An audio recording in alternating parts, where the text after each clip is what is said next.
What were you singing before? That sounded so good. Never Tear Us Apart, the Teskey Teskey Brothers version. Yeah. Oh, it sounded. I absolutely love that song. Yeah. Oh, I had never heard their version until a couple of weeks ago, and it came on, and I was like, "Are you fucking serious, Josh Teskey?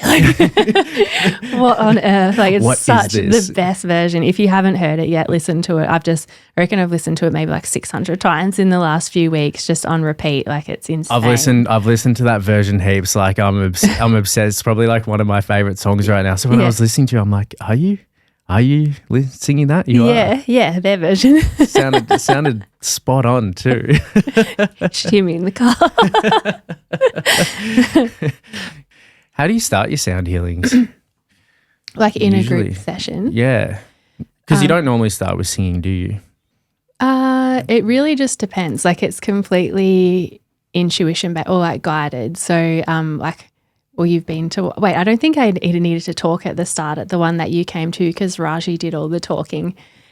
And so. Yeah, we didn't speak before. We only spoke at the end of it, right? Yeah. And so I don't know if we heard you speak beforehand. I think it was just pure I think I got out of that day. I think I got out of it because Raji was there. And I was like, Raj, since you've got like your relaxing yoga teacher voice, can you just do all the talking and then I just do the sound? She's like, yeah, okay.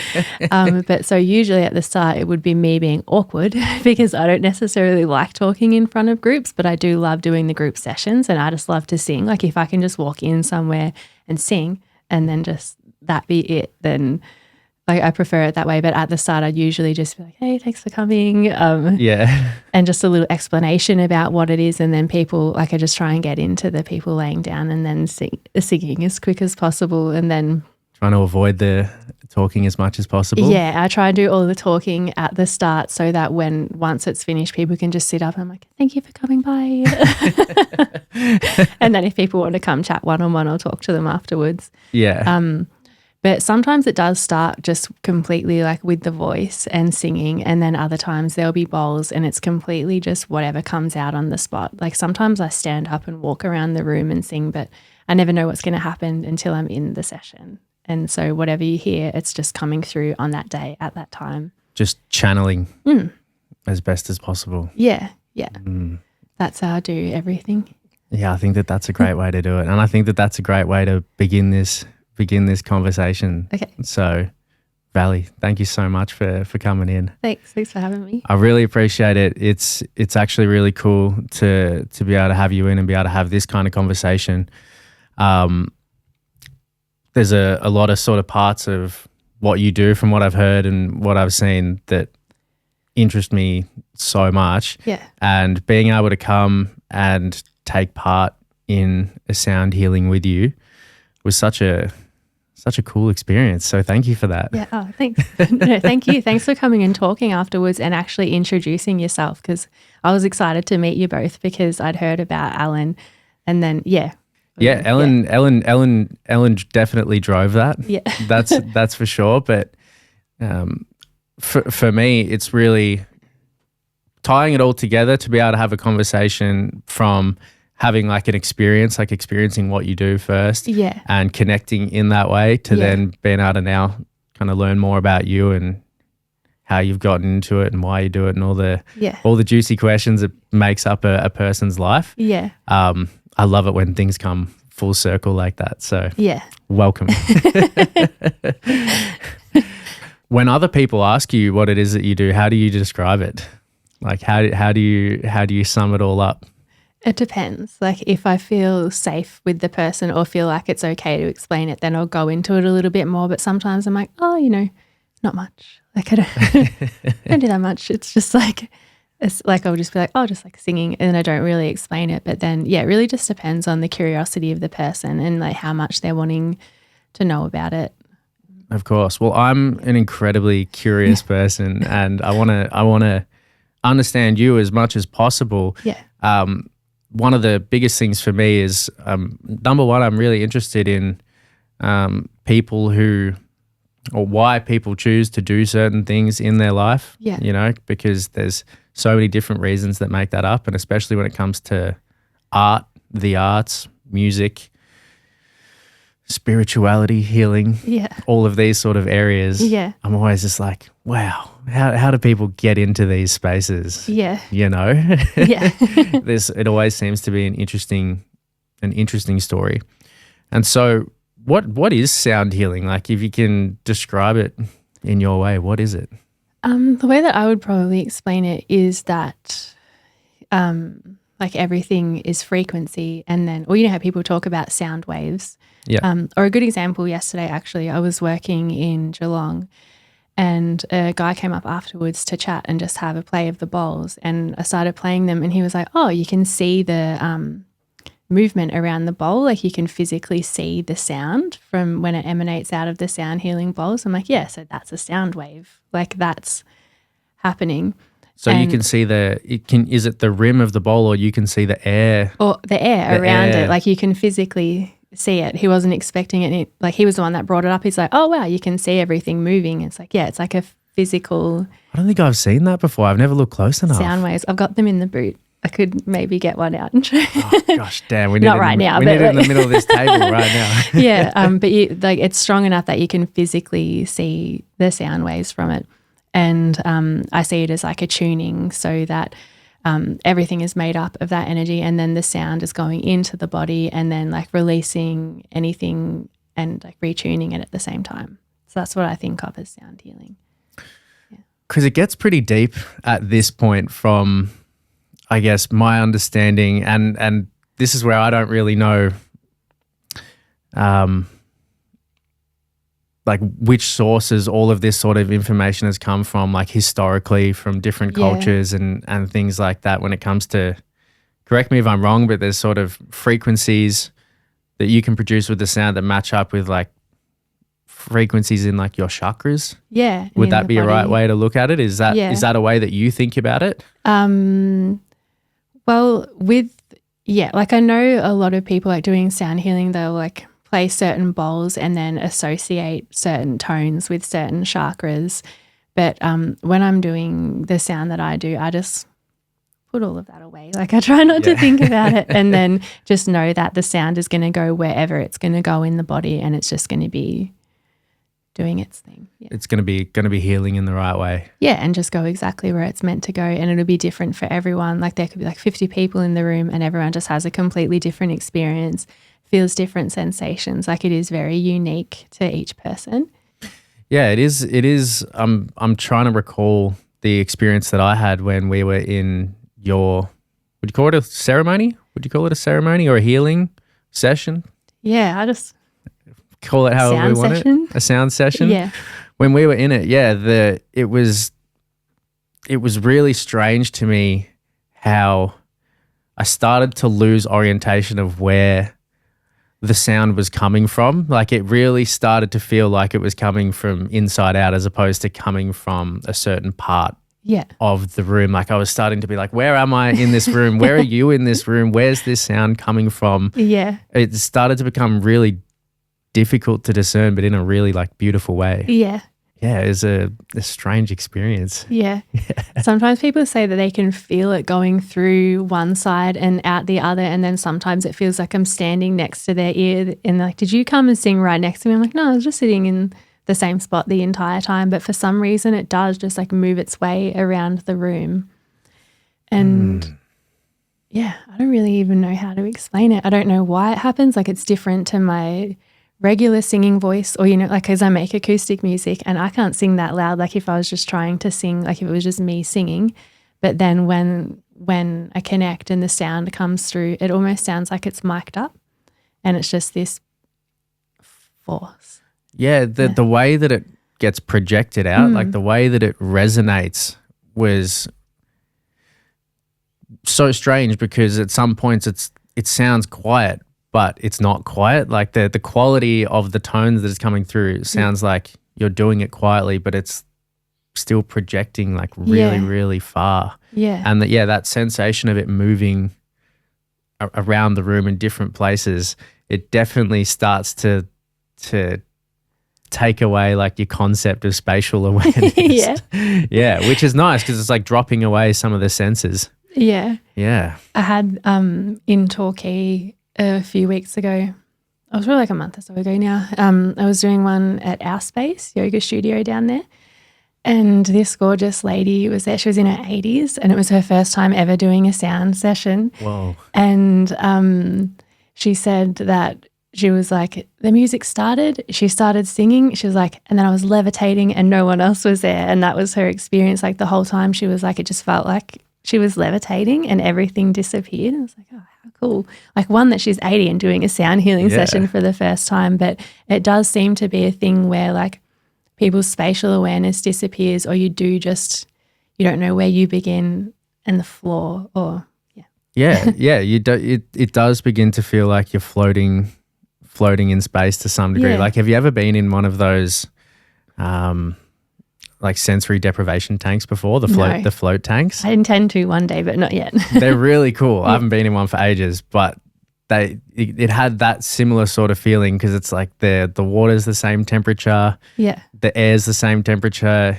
It's kind of like you can't feel anything. You are just like, if you imagine you were in space, it kind of does feel like you're just floating around. You could be facing up, down, left, right. You don't know. So it definitely had that same quality. When it comes to, I know there's probably a million answers for this, and it's probably more fluid in what type of answers are for this space. But generally speaking, for sound healing, from your experience, what do people get out of it? It's completely different for everyone. Yeah. Like sometimes it is just like more of a relaxation. Like some people are like, oh, I just pay you to come in and put me to sleep. And they'll just like fall asleep straight away. And then other times it can be quite an emotional experience. Sometimes people find it uncomfortable because it is going into the body and releasing things that might have been stored in there for a long time. Like sometimes people's thoughts will be really racy the entire time, and they'll start thinking about things that they haven't thought about for 20 years because it's just shaking things up. Other times people will see a lot of colours. Sometimes people have like temperature fluctuations. Sometimes people can physically feel like a hand grabbing them, or if they've had an injury, the sound will just centre around the injury site. I've had people have like loved ones come in and give them messages or say goodbye. That actually happens quite a bit. Where they're connecting with people who have passed? Yeah. It happened a couple of weeks ago at a event that I was running in Bendigo with a couple of friends of mine. And at the end of the session, my friend Sammy, her and her partner Tuddy, they have a centre there called Yuj. It's a beautiful space. Nice. And during the session, I kept hearing for Sammy to play the flute at the end. And I was like, yep, okay, like I will do that. And then the whole time doing the sound healing, it's like play the flute. And I'm like, yeah, like I will, just at the end, like just doing the thing first. And then like when I was finished, I'm like, Sammy, can you please come play the flute? Like I feel like you're meant to play the flute for some reason. And she was like, oh, okay, and just got her like flute out, and it's gorgeous. She started playing. And then at the end, one of the people came up to us and said that her friend passed away 2 weeks beforehand and she played the flute. And when the flute kicked in, she just started crying. I was like, oh, that was clearly her friend being like, wow, let her know I'm here. Yeah. But that's never happened before. Like Sammy and I have done things together, and I've never, she's never played the flute at the end. But yeah, it's not uncommon for things like that to happen. What do you make of that? Do you try to understand these things beyond what people are telling you? Do you try and there is times where I have, like years ago, like I did spend a lot of effort. Well, that's probably like not the right way of wording it. Did spend like a lot of time thinking about things and then pondering how there's so much more to life than what we're experiencing. But then now I don't give it so much effort. I just think, well, I'm here right now and I just want to enjoy being alive. And so I feel like there's so much more to our existence, but I don't really put a whole lot of thought into it. I'm like, yeah, I'm doing my thing. And then I don't feel the need to mentally explain it. Like sometimes people will ask me questions, or if they have a one-on-one session, they're like, what did you see? What was happening? I'm like, I don't know. I don't really like to talk about it. Yeah. And I don't want to go in and say, I'm doing like, this is what's happening, and thinking that I even mentally understand it. Because like I have an idea of what it is that I'm doing, but then I feel like sound or healing or like anything is much more than what we could comprehend. And just because my mind is going, oh yeah, this is what's happening, that's potentially so much more than that. And so I try not to get caught up in that. I just do what I'm meant to do and then enjoy it and then leave it at that. Yeah, it's really interesting that you say that, because I'm a thinker. I am too. Yeah. I think a lot of people do when you're bordering on these ideas that are difficult to grasp with words. Yeah. You know, it is beyond that. Yeah.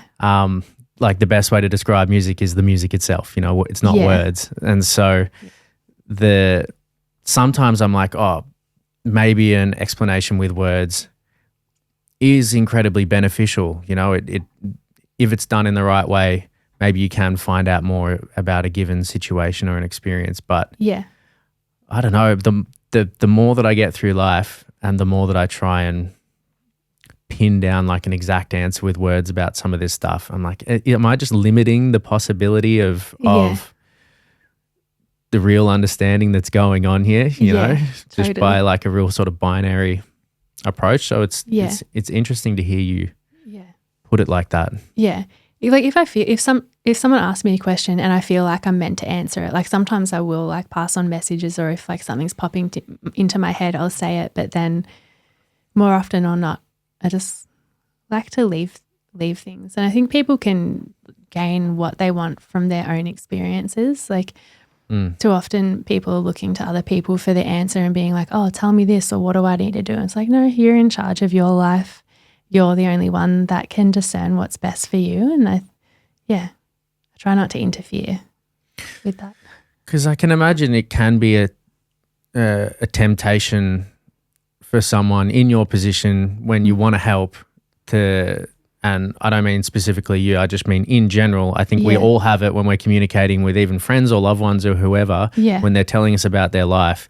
It is almost an automatic response to feel like, oh, that kind of makes sense. I can connect it to some part of my life. So I should just jump in and give you the explanation or give you some advice. And I guess sometimes that's right. But sometimes it's better to just allow them to just go through it themselves. Yeah.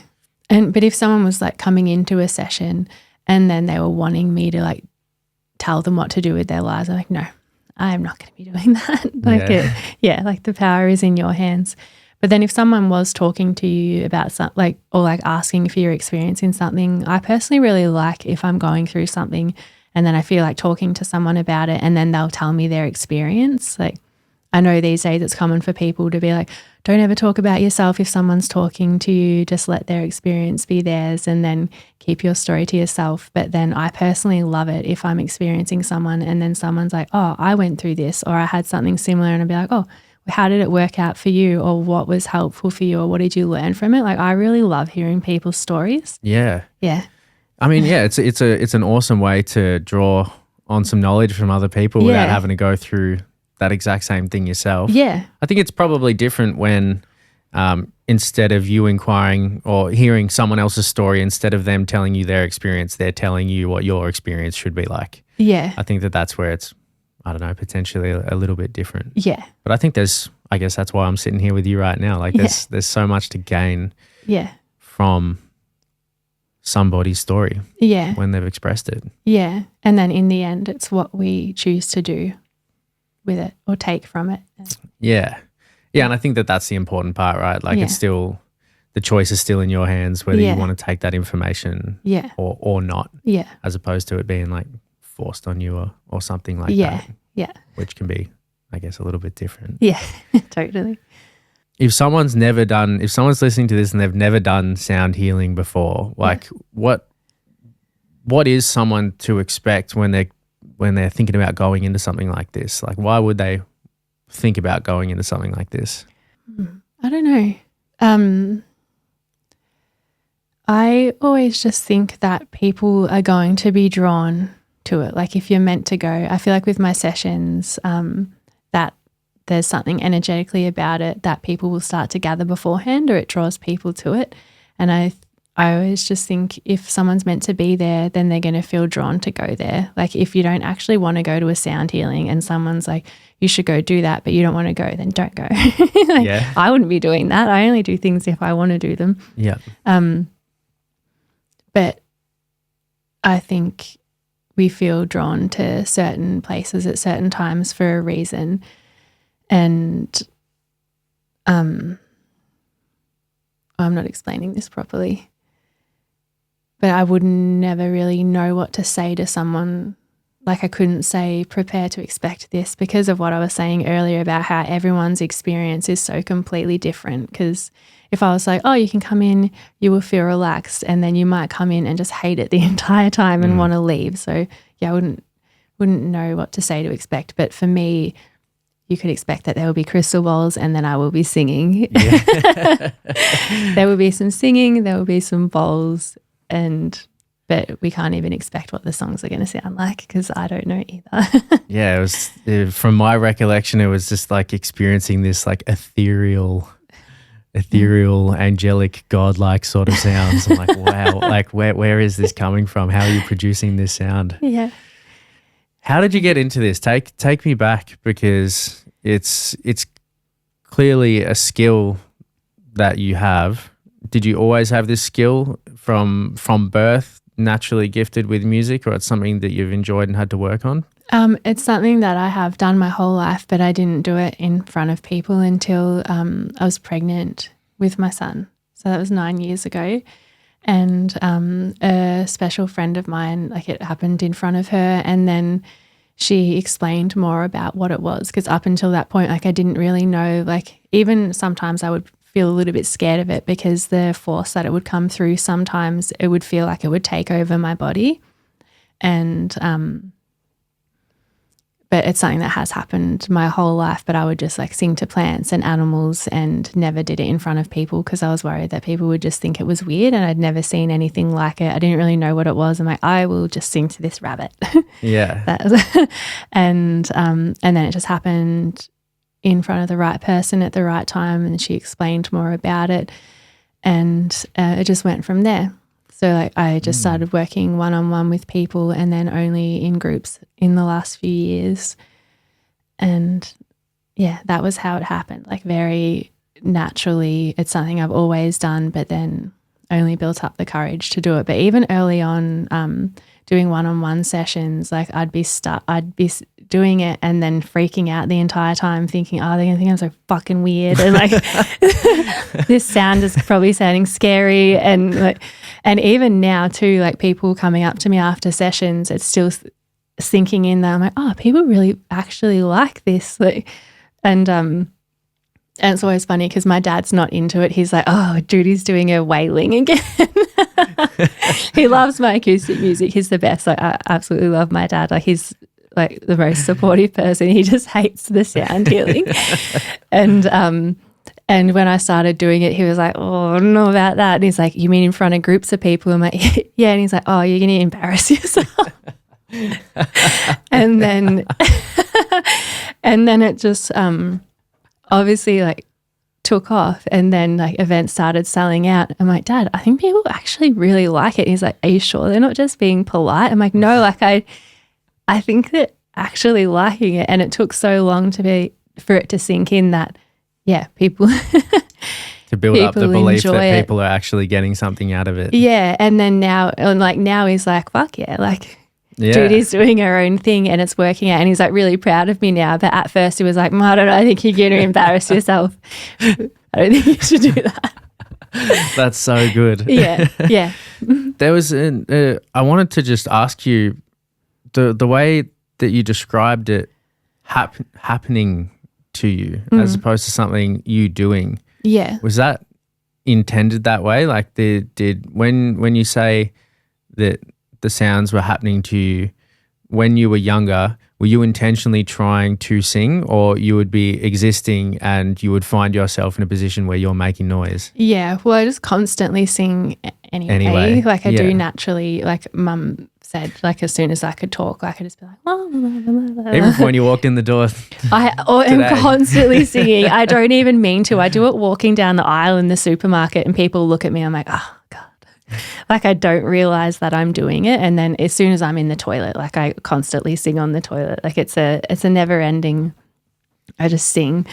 So it's no surprise that I ended up being a musician, I guess, and, and singing.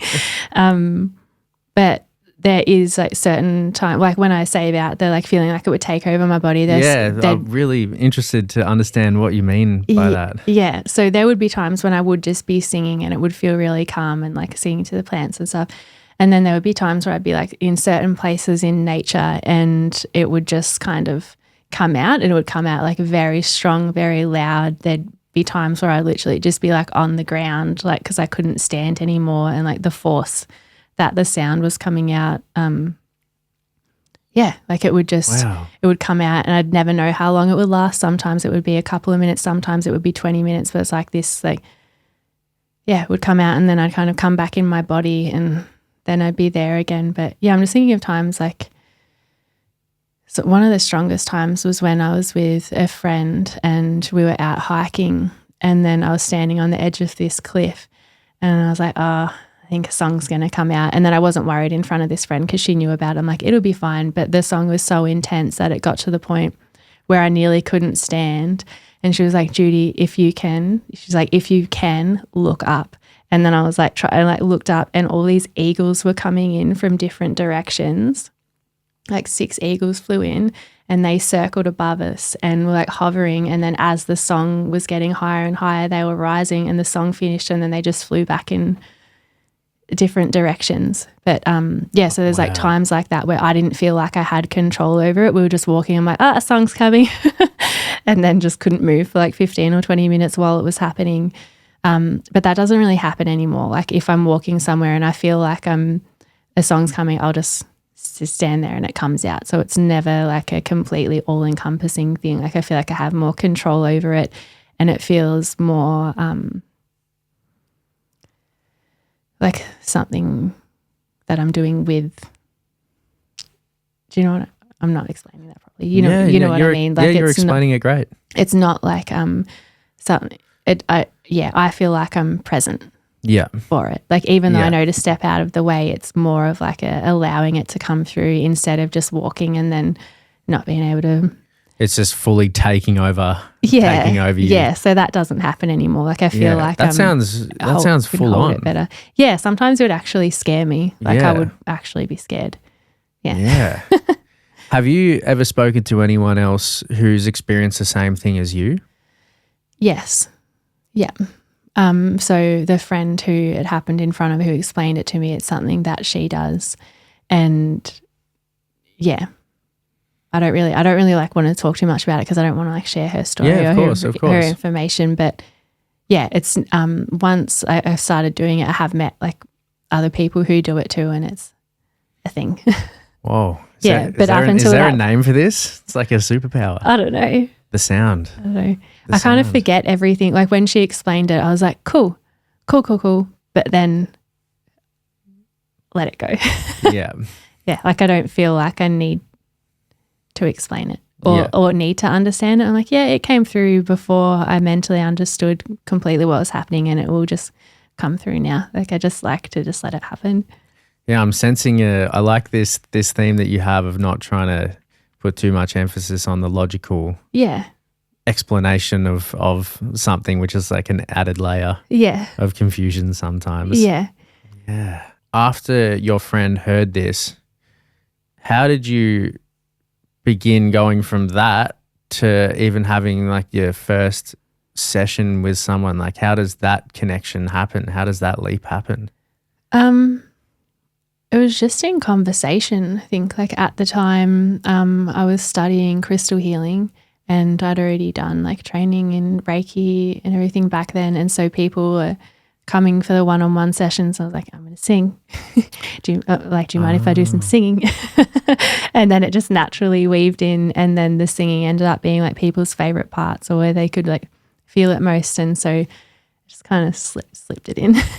So you already kind of had the space available and doing stuff with people to begin that. Yeah, but it was new at the time too, because it was only once I was pregnant with my son. So at the time, I'd had like lots of different jobs and was trying to just get normal work. And then at that time, my nan, I was studying aged care, so I wanted to be my nan's carer. We were really close. And then she passed away when I was pregnant. And then at the time I was like, like looking ahead and thinking of myself working in nursing homes. And I was like, I don't really see much joy in the path ahead for me.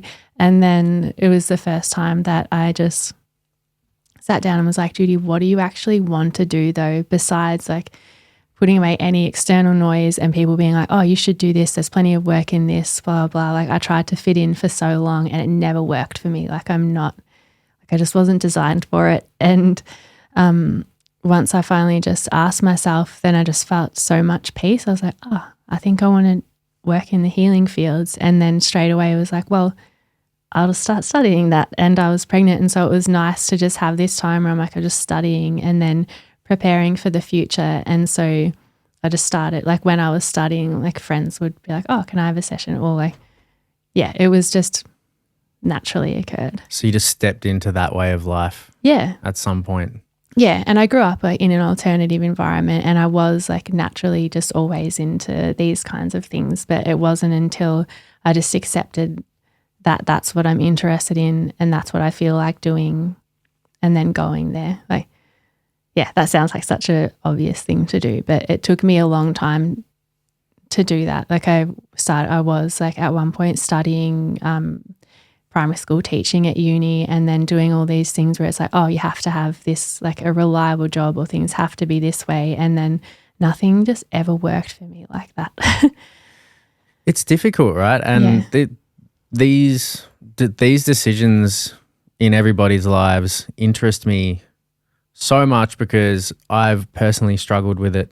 And I know a lot of people who go through this same process of, trying to work out what it is that you want to spend your time doing, like what you think is valuable, what you think is worthwhile, what you can do and what you would do, and finding the intersection with all of that. And even just getting to a point where you're, like you said, getting rid of the external noise. Yeah. So you at least you're in a position where you can just listen to yourself. Yeah. I feel like that's really difficult to get to. Yeah. That's really hard. Yeah. Yeah. And it had never occurred to me to even ask myself that. Yeah. I was 24, 25 at the time. Yeah, it was the first time I was like, yeah, but what do you actually want? Because I was so used to asking people for their opinions. And I hardly ever ask for people's opinions these days because I know myself and my body will like let me know what I want. Like I can tell if something feels good or bad. But back then I was just so used to people's opinions and I would flip-flop because I'm like, what does this person think? Or like, what do you think I should do? And I just wasn't taking responsibility for my life in that way. It was very swayed. And then once I asked myself that question, the answer came really quickly. And I just felt peaceful about it. And excited. Yeah, 100%. Because it's like the start of the rest of your life. Yeah. In a sense. Yeah. And it was just handy that I look back now, I'm like, oh, so obvious that that's what I was always going to be doing, like, obviously. And like even with the Theta healing, like getting into Theta healing and then my life and like all the different traumatic things that I've experienced, it's like, oh, obviously that was preparing me to be like working in that field. Like it all makes so much sense, but I was too busy trying to fit myself into somewhere that I didn't actually belong and was never intended to be. So, yeah. And you can spend years and years trying to force that position, can't you? Yeah. Like we all do, and without realizing the obvious thing. Yeah. Like you said, it sounds silly that it's so obvious in hindsight, but it's this constant theme that I'm thinking about of the dots connecting, which is many people have talked about it, but it's like all these seemingly disconnected things that have happened throughout your existence that are like, what was the fucking point of all of this?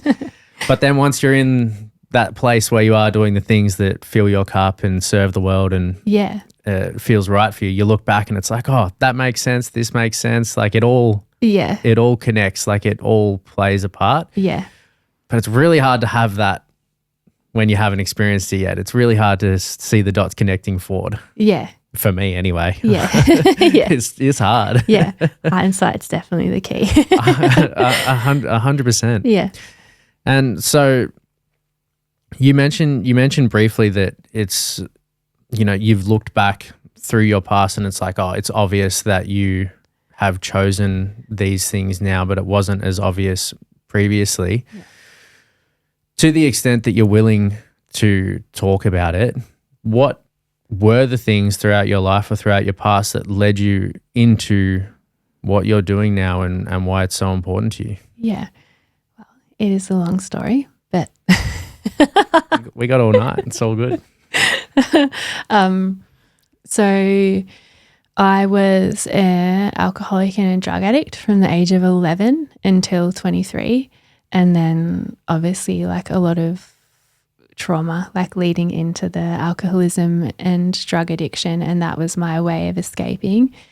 And so I just carried on down that path for a long time. And well, not even for a long time, like I guess 23 is, I've been sober since then. So I guess I got lucky that I was able to turn it around. But at the point when I got sober, I was a homeless alcoholic drug addict and couldn't really get any more fucked.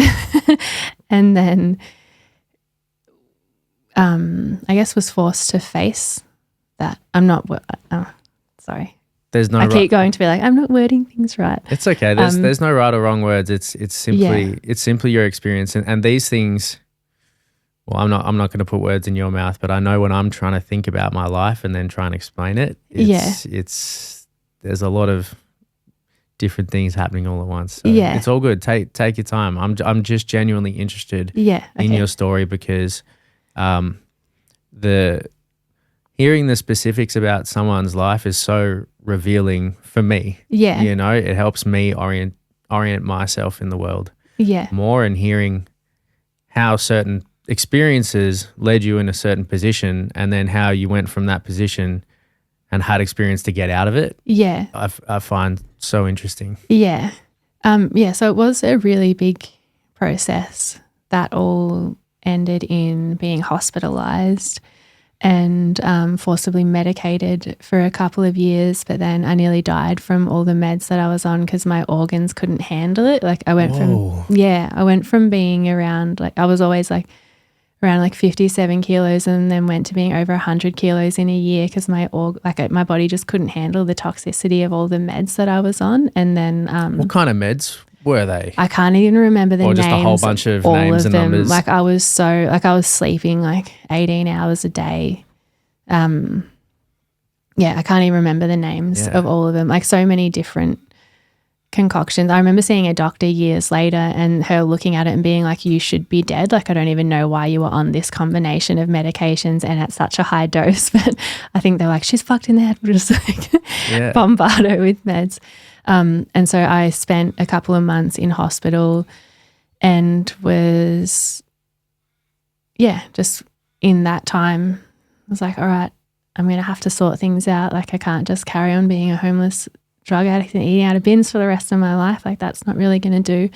And at the time, I guess I was just considered a write-off where the psychiatrist was like, too far gone or something like that. Yeah, like they're like, oh, she'll just have to learn how to cope. And at the time, like after a couple of years of being on the medications and I was so sick and like I said, I nearly died, my caseworker was like, Judy, I know that you don't have any of these conditions that you've been diagnosed with. She's like, just promise me that you'll never take drugs again and like no more alcohol. And I was like, okay. And so she helped me get off the community treatment order and she saved my life essentially. She was just the best. Like I genuinely just loved this woman so much. But when I went to get off the medications, the psychiatrist was like, I have absolutely no faith that someone like you will ever be able to live a normal life without medication. And if you're not going to follow my guidance, then I'll discharge you from the system. Whoa. Yeah, they were her words. It was very harsh.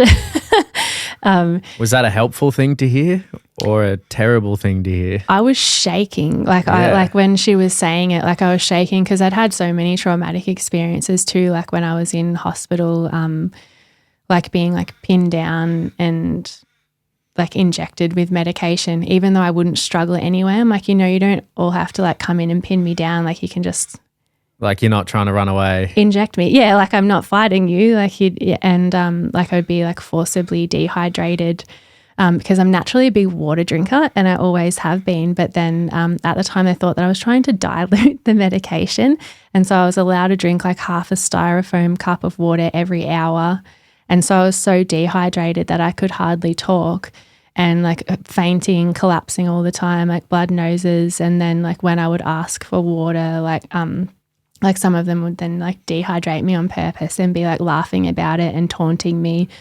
And then, what? Yeah, like it was really hectic. Like I had some pretty fucked up experiences. So was this a facility that you're in full time? Yeah, for a couple of months. Fucking hell. It was so intense. I saw some really disgusting things. And then with other people as well. Yeah. And then also there was some like very awful people and situations, and then at the same time too there was absolute angels working in there, and it would be such a challenging job because you're dealing with people in those states. Like hats off to people who actually work in the mental health field. Like I wouldn't want to do it. So I don't just want to rag on it. Like there just was some like personal experiences that were really bad. I guess me. And I'm really sorry to hear that. Yeah.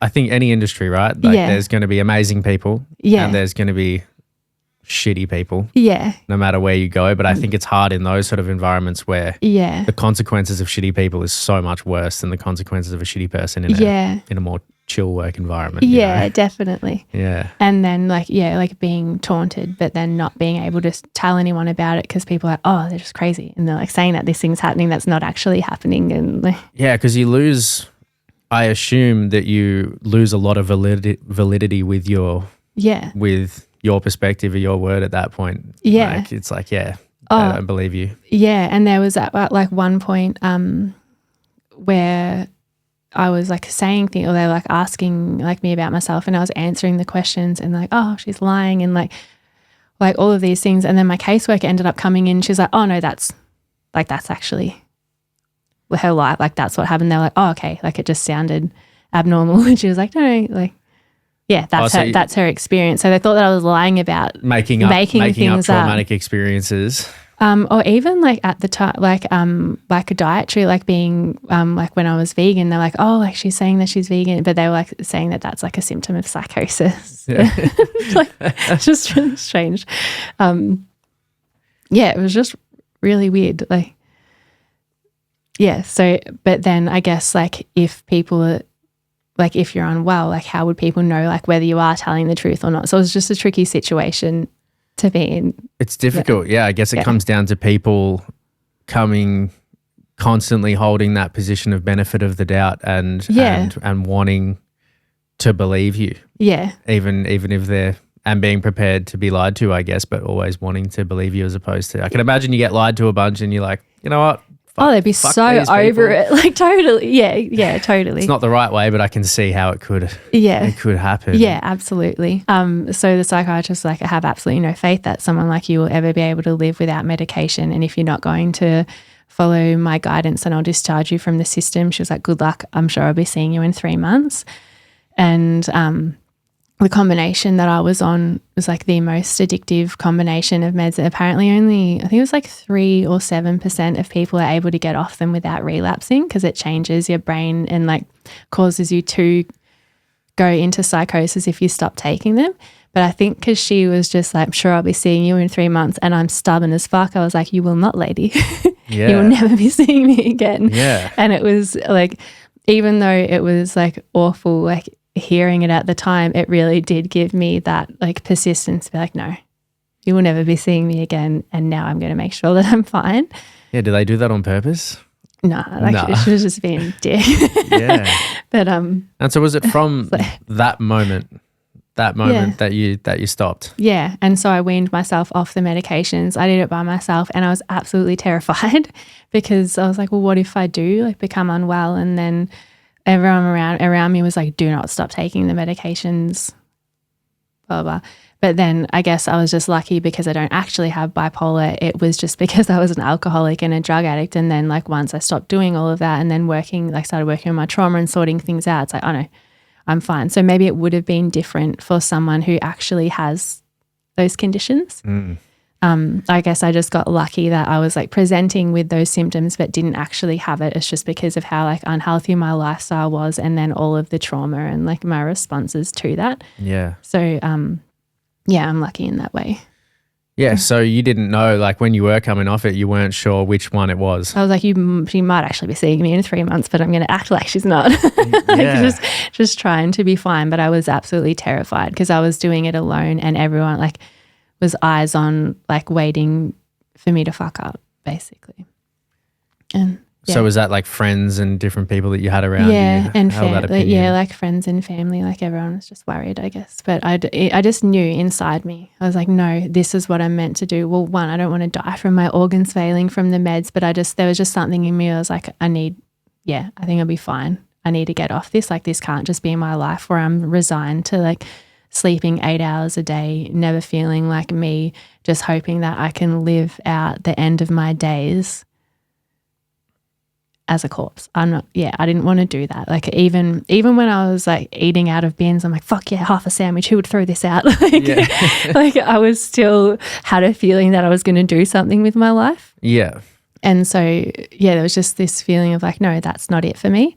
And like I have like seen glimpses of things for years, like of little like future glimpses. And I was like, oh no, I think there's actually going to be some pretty cool things that are happening. And so then there's just always been this innate faith, like no matter how bad things were, it didn't really feel like me. I was like, yeah, this is just this part of my life, almost as having like lived the other things first and going like, oh yeah, this is just this chapter, but this isn't how it ends. And so I always have had that faith, I guess. So there's always that sort of truth lying underneath it all. Yeah, and it's just a knowing. And then what is that? I don't know, like, just this innate knowing. And sometimes when I would talk about it, people would be like, you're fucking crazy. You're just like a homeless drug addict. I'm like, nah, but I'm going to do good things. Like I have a feeling that things are going to work out. When throughout that period, when you were an addict, were you having times where you wanted to, like, were you thinking to yourself, like, hey, I don't want to be doing this, but you couldn't stop? Or that wasn't a consideration? It was just like, this is the life that I'm living at this point in time? It depends. Like, there was certainly times where I would be like, this isn't good. But then when I was actually homeless and like in that part, like when I was that far gone, I wasn't even upset that I was sleeping outside or like eating out of it. Like by that point, life just kind of felt like a joke to me. And I was just like, I was living off busking until I snapped too many guitar strings and I didn't know how to restring my guitar. And so like that ended up putting like an end to that. But I was lucky that I'm a musician, so I could busk, and then that's how I kept buying alcohol. Really? But like food, and like I would get food for my dog and stuff. I had my dog at the time. Like I still have her now. She was a puppy. But that actually helped me be more responsible, where I was like, all right, I've got to feed Ivy. I've got to like sort this out. And then, you got to keep something else alive other than yourself. Yeah. Well, she was keeping me alive, really. Like she's the best. But I wasn't, I look back now and think I wasn't even upset about being homeless. I wasn't like, oh, life is so hard and like this is shit and I want to get out of this situation. Like I was just wandering around, like people watching. I'd play some music and I'd be like, fuck, this place is weird. Like I was in Melbourne at the time. That's when I was living in Melbourne. I was like, this is so weird. Like Earth is just weird in the way that we have things, and it all just seemed so back the front. And I was like, everything we're told just, it's like a lie. And it's like, that's not even what's important. Like seeing people like rushing around and being mean to each other and like so focused on all of these things that just don't even matter. And then like, I was just wandering around observing that whole time. Yeah. It must give you a pretty interesting and unique perspective on the human race being homeless in a city, just watching the world go by when you're not the person who has to be in the rat race at that point in time. You're just simply watching it. Like that's got to be, it's good. You got to learn something from that. Yeah. And I was chatting to like a lot of homeless people too at the time. Like you just like start talking to each other and just asking people like their experiences. I'm like, so how did you get here? And yeah, just so fascinating listening to people's different stories and like how like some people go from being like really successful to like a couple of really traumatic things happening, and then they just snap, and then they're a homeless person. People look at them and just think, oh, that's just a homeless person, but they've lived an entire life up until that point and it didn't always look that way. And yeah, really interesting. Yeah, if you can somehow distill it, like what are some of the common major themes or reasons that people were becoming homeless? There was a lot of trauma, obviously, like traumatic experiences. And then there was just like sometimes like just a couple of things happening in a row, and then there's not being able to pull themselves out of it, or like, yeah, I don't know. I haven't actually thought about that for a long time, trying to like think back to it. I don't know if I'm going to be able to answer that properly on the spot. I get stage fright. That's okay. That's all good. Yeah, but it definitely wasn't always what people would expect. Like I remember listening, to the like, I don't even know. I don't know. Sorry, but don't be sorry. Yeah, from at the time, like sometimes people, some of them, like you're the first person to ask that, and no one had ever been like, "Hey, how did that happen?" They're just like used to being ignored, or people being like, "Oh, don't look at that person," or "Don't talk to that person," and then like. Yeah, I mean, I'm guilty of it too. It's really easy to get in a position where there's a sense of dehumanizing homeless people, like just not looking at them as people for one way or another. Yeah. It's a pretty common theme amongst the average person, unfortunately. Yeah. So yeah, you can get into a place where you're not thinking exactly what you said. Hey, this is a human. This is a real human who's had a whole life up until this point. Yeah. Probably had some shitty things happen. And I have been trying to have this thought process more, not about homeless people specifically, but just objectively observing other people's lives. Like if I'm condemning someone else's actions, it's like, well, would I be doing the exact same thing as that person if I went through all the same shit that person went through? Yeah. It's a hypothetical that you don't know the answer to, right? But it's still, I think it's worth asking, because a lot of the times I definitely come to the answer of like, yeah, fuck, I'll probably be doing the same thing. Yeah. Like, but we get up on our high horse very easily. It's like, nah, not me. Not me. I'm better. I would never. Life wouldn't get me like that. I'm too good. No, I think if we could see inside each other's brains and like be in other people's shoes for a day, there would be a whole lot more compassion, less judging and criticizing, for sure. For sure, yeah. I guess that's why conversations are good. You know, it's one of the reasons why I like having them, because it's like it's one of the only times if you can somehow have a chat where you trust each other enough that you both believe you're telling each other the truth. Yeah. And you can actually understand somebody else's experience. Yeah. It's like it's about as close as you can get. Yeah, totally. Like I look back at like a lot of the things that I've gone through, like pretty much all of it. I'm like, a lot of that didn't need to happen if I had have made different choices. But at the time I didn't make different choices. So I don't look back and go, oh, I wish I had done that differently, because I feel like I was meant to do everything exactly the way that I did do it. Like it gained a lot of like experience, and then like it did set me up for what I was doing. But back when I was an addict, people were like, Judy, you need to stop taking drugs. I was like, no, I'm going to smoke weed till I die. Like, that doesn't make any sense at all. And it's like, like obviously my life would have been much better if I hadn't have been started drinking and taking drugs from 11 until like that entire point. And that's like an obvious bit of advice to give someone where it's like, hey, stop being a drug addict.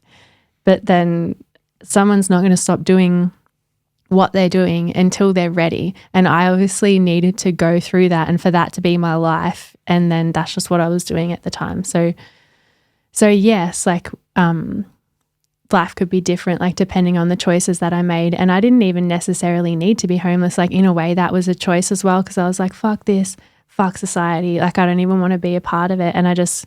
Yeah, why keep trying to live some sort of existence where you could just be like, not for me right now? Yeah, yeah. And so like I just kind of like checked out and just wandered around and observed. But yeah, I could have not gone through half of the things that I did and all like the terrible choices that I made. So there's definitely that element of like, yeah, choosing a lot of things that happened and the way that it happened, but then I don't regret it. Yeah, like I wouldn't change a thing. Yeah, I mean, how much agency and free will and choice do you have when you're 11 years old? Yeah. I don't know, like not a lot, right? Yeah. Yeah. I feel like it's I don't know. I'm not sure, but when I think back, I feel like I barely have free will now, to be honest. So like being like 12 years old and having some sort of capacity to understand what your choices are and what are the outcomes of all possible options and being able to make like an educated choice on whether you should or shouldn't do something like that. I don't know. I feel like you're not thinking about shit like that at all when you're a kid. I was just trying to block things out. Yeah. Yeah. So is that what it was for you? Just like it was a way to just ignore emotions and memories? Just to numb. Yeah. And I was like, and now we check out. Yeah. Did it work well for that? Yeah, in a way. Yeah. I don't actually know how effective that is, like the theory of like numbing things out. Like I don't necessarily think that I did. I just, was self-destructive in that way. But I wasn't purposely like, all right, I'm going to self-destruct. I was just like, we're going to get fucked up and check out. Yeah. Yeah. Yeah. And before you know it, you're just still doing it, I guess. Like there's not really a day from like, when I started until when I finished that I hadn't taken something or like drank something. Like it was like a constant thing. Somehow there comes a point for people, we spoke about it briefly, but I had another guy on the podcast, and his name's Jesse Ball. Yeah. And he has a really interesting story, and he was talking about his story with addiction, and he had a few sort of catalyst moments when like one of them was in rehab, where he had what he considers is like a spiritual experience. You know, he had like an enlightening moment out of nowhere where he suddenly kind of was like, nah, like he saw the truth, saw the light somehow. Yeah. It's this instantaneous sort of thing. Yeah. What was that moment for you? Was there any instantaneous moment of realization of like, I'm done with this shit? Was it that moment with the psychiatrist, or was it before that? Or was it just a slow progression of things happening? It was before that. And it sounds entirely just insane. And so I feel like weird discussing it. All the more I want to hear it. All the more true it could be. I just want people to listen to me and then it gets to a point where they're like, and now you've lost me, you crazy bitch. Well, I mean, Jesse said that he had a full-on spiritual, godlike experience.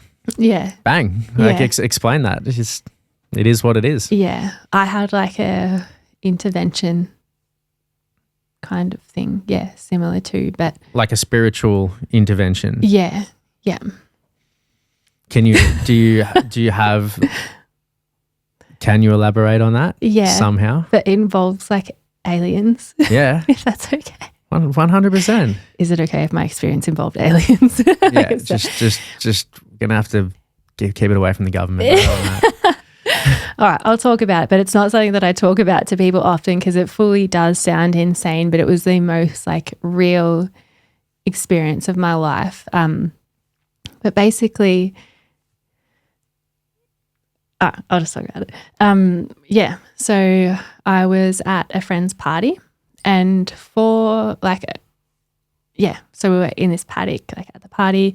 How old are you at this point? 2012. So I don't even know, 23, 24? Yeah. So 35 now. It was basically like this cosmic like intervention where these like beings came or like physically landed. Whoa. Yeah, it was not like I'm getting a sense of something. It was like, it's like crafts. Like actually happening. Landing. All these different races of beings. So there was maybe like, I don't even know exactly how many crafts there were, maybe like 6 or more, but there was these like, it was one of the most beautiful things I'd ever experienced in my life. Like you think that you would be scared. Like now thinking about it, I'm like, I would absolutely shit my pants if someone was like, this thing is going to happen. But it was so beautiful. So absolutely beautiful. And I felt really calm the entire time. And like when they were landing, it was almost this feeling of like, oh, they're here. Like I wasn't like, what the fuck is that happening? Like, and even like the way that like the crafts emanated light, it was like it was coming from everywhere but nowhere. Like there wasn't, I don't know. It's like, yeah, tricky to explain, but like the crafts open, like the beings came out, but there was like 2 sets from like each craft and they were different kinds of beings. Really? Yeah. They're like, whoa.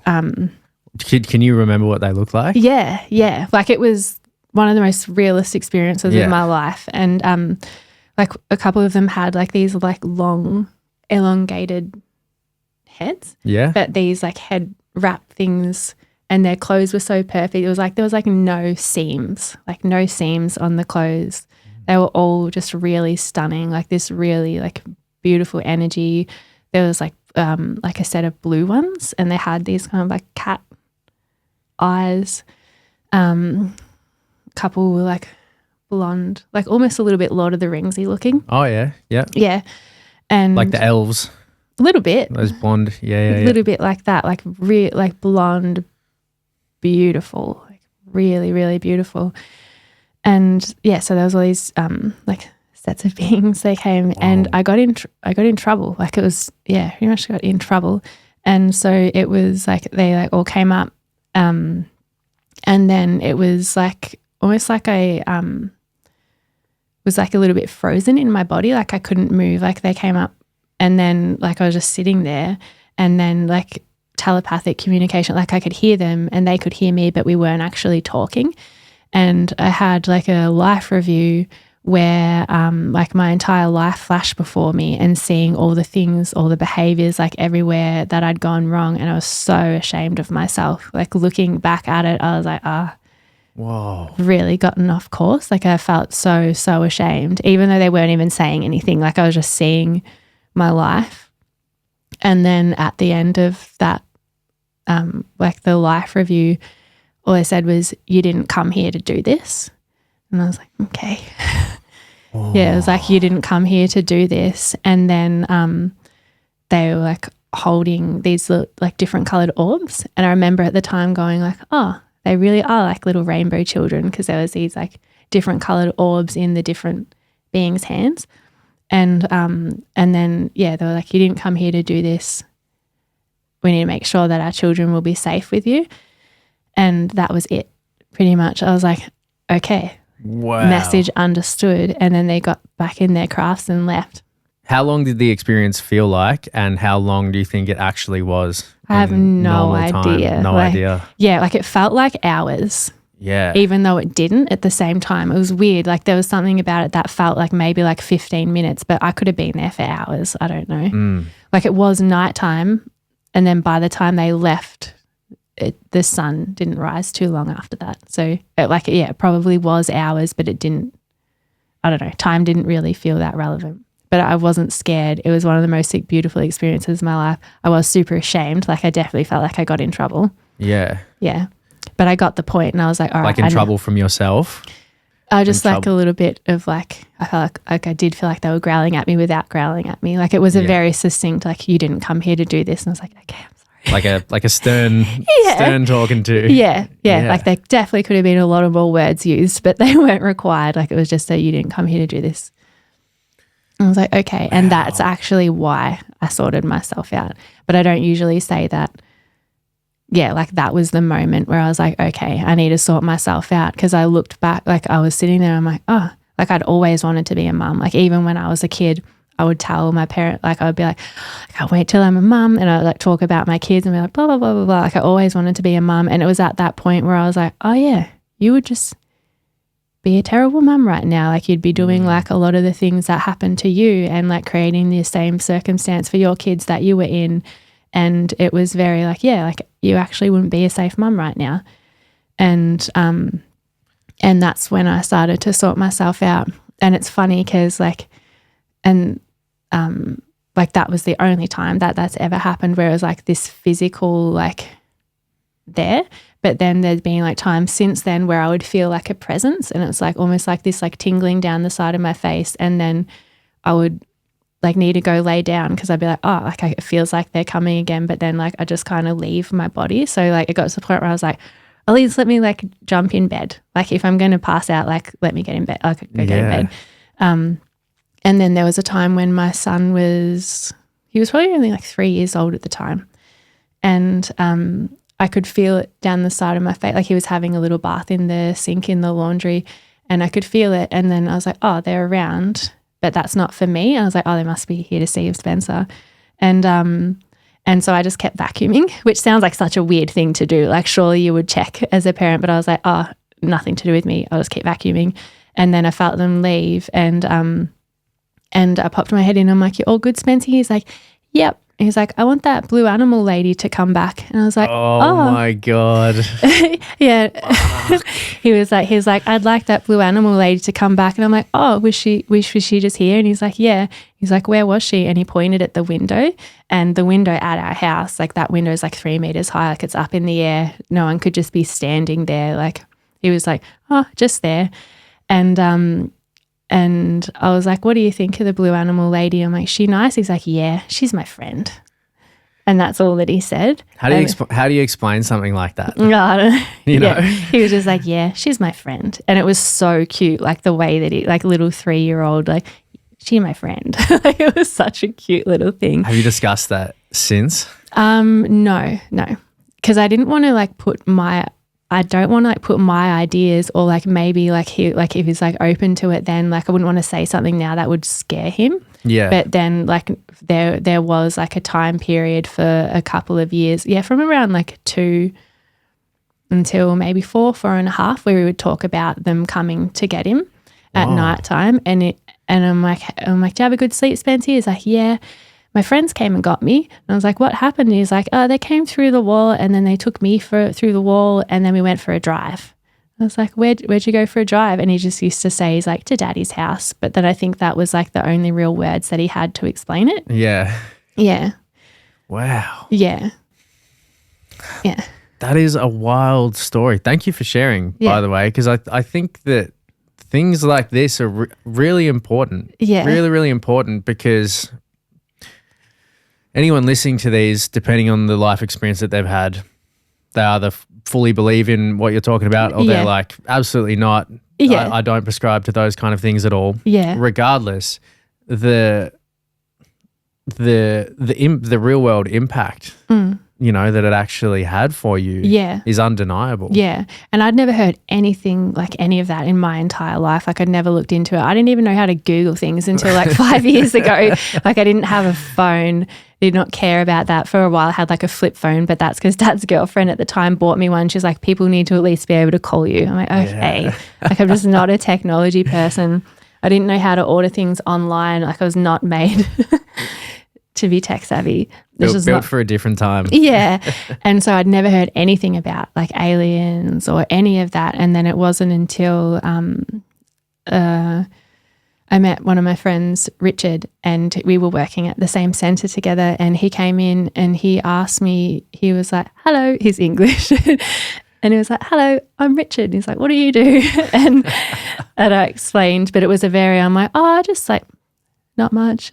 Do some like sounds and like a little bit of nothing. Like I didn't like, it was at the time when I like was really uncomfortable to explain it. And so that was my description. He was like, right, okay. And then he left the room. Like we had a little chat, and then he popped his head back in and he was like, so I was just thinking, he was like, you might actually be interested in this person. He's like, this person's coming to do a speech. I feel like maybe you should come. He was like, you might find it interesting.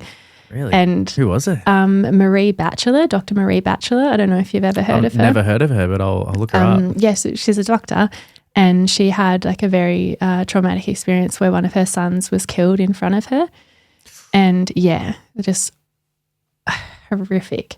And after that, she had like an experience, like an awakening, or like it had started having all these experiences with these beings, and she gave this speech and she was talking about it, like all of these things that had happened, and it was like similar in a way. And it was the first time that I'd heard people talking about the things that I'd been talking about. Like I just never heard of it before. Like at the time, like when I did try and talk about it, people were like, oh, you were just fucking crazy. Yeah. Like you were just insane. And then so I met Marie and like just had a big cry. I was like, holy shit. Like after years of people being like, Judy, that never happened. Like you were actually insane. To then hear someone talk about it and to be talking about the exact beings, like all of these experiences. And then she referred me to this incredible woman called Mary Rodwell. Have you ever heard of her? Mary Rodwell? Yeah. No. Mary Rodwell. I think her nickname's the Alien Lady. Really? And she lives in Agnes Water up in Queensland. I mean, that's common knowledge. I'm not just giving away her address. Like, yeah. Yeah. So she started off as a midwife and then moved into hypnotherapy and then started having all of these people coming in and then relaying all of these experiences of like encounters and to the point where like so many people just coming in and talking about encounters, and she was like, what on earth is going on? And then that just became her life's work. She's worked with like thousands and thousands of people. She travels all over the world giving talks, and she's just incredible. But so I got onto her and had like a meeting with her, like an interview, and was like, Mary, I'm going to sound completely crazy. And she was like, nothing sounds crazy to me, but just tell me your experience. I'm like, I might have actually been crazy, Mary. Like, I don't know. I'm like, I've never heard anyone talk about it since. Like, just felt alone with it for years. And then so just spoke for a flat out, like was just as honest as possible. And she was like, well, good thing is you weren't crazy. Like you were just having like a profound experience. And then even when I was explaining the being, she was like, oh yeah, that's the so-and-so race, or that's this kind, that's blah, blah, blah. And she was like, no, I've worked with thousands of people who have explained the exact same thing. But I think over time, she's like learned to tell the difference between whether someone's like experiencing psychosis or a genuine experience. And she was like, yeah. Yeah. How do you discern between those things? Yeah, I mean, because it sounds insane. Listening from your perspective, it sounds, especially if it's stuff that you haven't come across, I can see that if I just spent 10 years reading about all of this stuff and then I had a psychotic moment and these are the same things that I saw, maybe it's, there's more to argue with there, but when you haven't seen any of this shit before. None of it. Hadn't heard about any of it. And then you're coming across it and then you look into it and you find that there's already documented experiences thousands of these same people. Yeah. Yeah, these same beings. Was this like a psychedelic experience? Was this induced by other things, or was this just regular waking state? At that time, no, I had mushrooms. Yeah. But not like a very high dose or anything. But for like months beforehand, there was just all these kind of experience where I didn't feel like I was alone. I don't know. I don't even know how to explain it. Like there was almost like a knowingness when I went to the party that they were coming, if that makes sense. Like I was just half expecting them. Like when the crafts arrived, I was like, here they are. But Mary was saying, because I said that to her, like I was like, full disclosure, Mary, like before explaining this experience, I was like, I had mushrooms that night. And she said that that's really common, and there's been like a lot of research over that has been like done like into that. And I can't remember exactly what she was saying, but like this theory that it just helps to like open up that pathway for people to be in the right space to be able to be receptive to it. Yeah. Splits open the portal. Yeah. I've spoken to so many people, listened to so many people who have had the wildest experiences like yours and then many other different types where there's so many sort of synchronicities that happen within it that it definitely, it makes you think. Yeah. You know, it's definitely, I don't write that stuff off as being purely a psychotic break or fabrication, especially when they have really profound real life effects. And what was really interesting though about that time is because I'd done lots of mushies. Like there was like times where I just walk around with them in my pocket and eat them like chips. But there was Respect. But it wasn't like all of those experiences were completely different to that experience. Like, you know, like when you're on mushy, like, and you see like shapes, patterns, like you don't necessarily feel like you have control. During that experience, like I took them, but then I didn't see any shapes, any patterns. Like it was literally just like being sober. The entire experience of it is clear. There's no murkiness. There was never like it was almost like I hadn't had mushrooms, but then I experienced that. Like it was complete. They weren't all the classical features. It was completely different. Like everything just looked as clear as in this room. Like there was no, So it wasn't like any other mushroom experience that I'd had.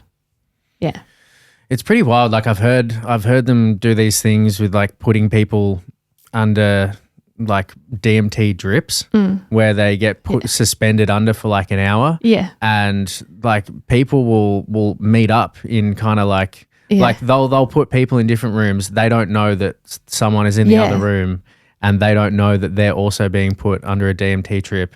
And these people will come out of the trip having met in some sort of interstellar room somewhere and they've never met before in real life, and then they come out of the rooms going, I fucking met you, man. Like that was a real thing that happened. So there's definitely shit that is going on that is way beyond our comprehension. I have absolutely no doubt about that. And I've had friends like who have taken mushrooms together and then they've had the exact same hallucination. Like they're both standing, and this was like an experience too where they saw beings, but they were seeing the exact same thing in the exact same spot, and it's like, oh, that's not a hallucination if it's not just inside your head. Like if you're seeing the exact same image, like there's another good example, like when there's collective experiences that happen between two people or groups of people where it's like you all experience the same thing, like it's undeniable, like you can all talk about it. It's not like a lapse in judgment. Like you're very clear about it. You know, it's I don't know, all that stuff. I'm here for it. I'm here for it. That's so cool what you were talking about, like actually being able to see it in a study setting. Yeah, like people are mapping, essentially trying to map these spaces. You know, like map these interstellar rooms, cartographers of consciousness, so to speak. It's fucking wild. You know, it's like we've used up all the physical frontiers at this point. You know, unless we're going to like Antarctica or something. You know, there aren't really new places that you can go and discover, but there's a whole giant internal, external, universal space that is like undiscovered. You know, and people are doing that shit in a real way, not in some dumb, you know, uneducated sort of manner. Like it's real shit that people are looking into. I think it's awesome. I'm the biggest advocate for it ever. Yeah, totally. So it reminded me of something that Mary Rodwell, the lady I was talking about before, like all these like different studies and stuff that are being done on like people who are having experiences. But then I remember her talking about these kids who could like read through their hands and their feet. And so they're like coming in with these like amazing experiences, or like talking about like lives on different planets, like all of these things, but then like putting like books in front of these kids and them just placing their hands on it and then knowing exactly what has happened in the book, or being able to read through their feet. It's like a book they've never seen, never heard of, like hands and feet, like reading it and then going, and then being able to relay the entire book. They've just like consumed it all. Wow. I've never heard of that before. Yeah. Oh, she's got so many incredible experiences. Like it's her entire life. She's got an organization. What's it called? I don't want to say the wrong name. Yeah, give it a shot. We're in Mercury retrograde at the minute. I could give it to you. Like I could find her and like send it to you if you want to link her in the notes. Like, but I'm going to Google it. And what's her name again? Mary Rodwell. Mary Rodwell. I'll Google her. She's got speeches on YouTube. She travels around the world giving presentations and yeah, right. Incredible person. So it's really cool. So you have this experience, which is realer than, waking life, realer than normal reality. It was just like this. Like there was, and clear. that triggered it for you of like, shit's got to change. Yeah. That's when I got sober, like sorted it out because So was it shortly after that you went into like hospital and things like that? Yeah, probably a few weeks after that. So was that a self-admitting thing?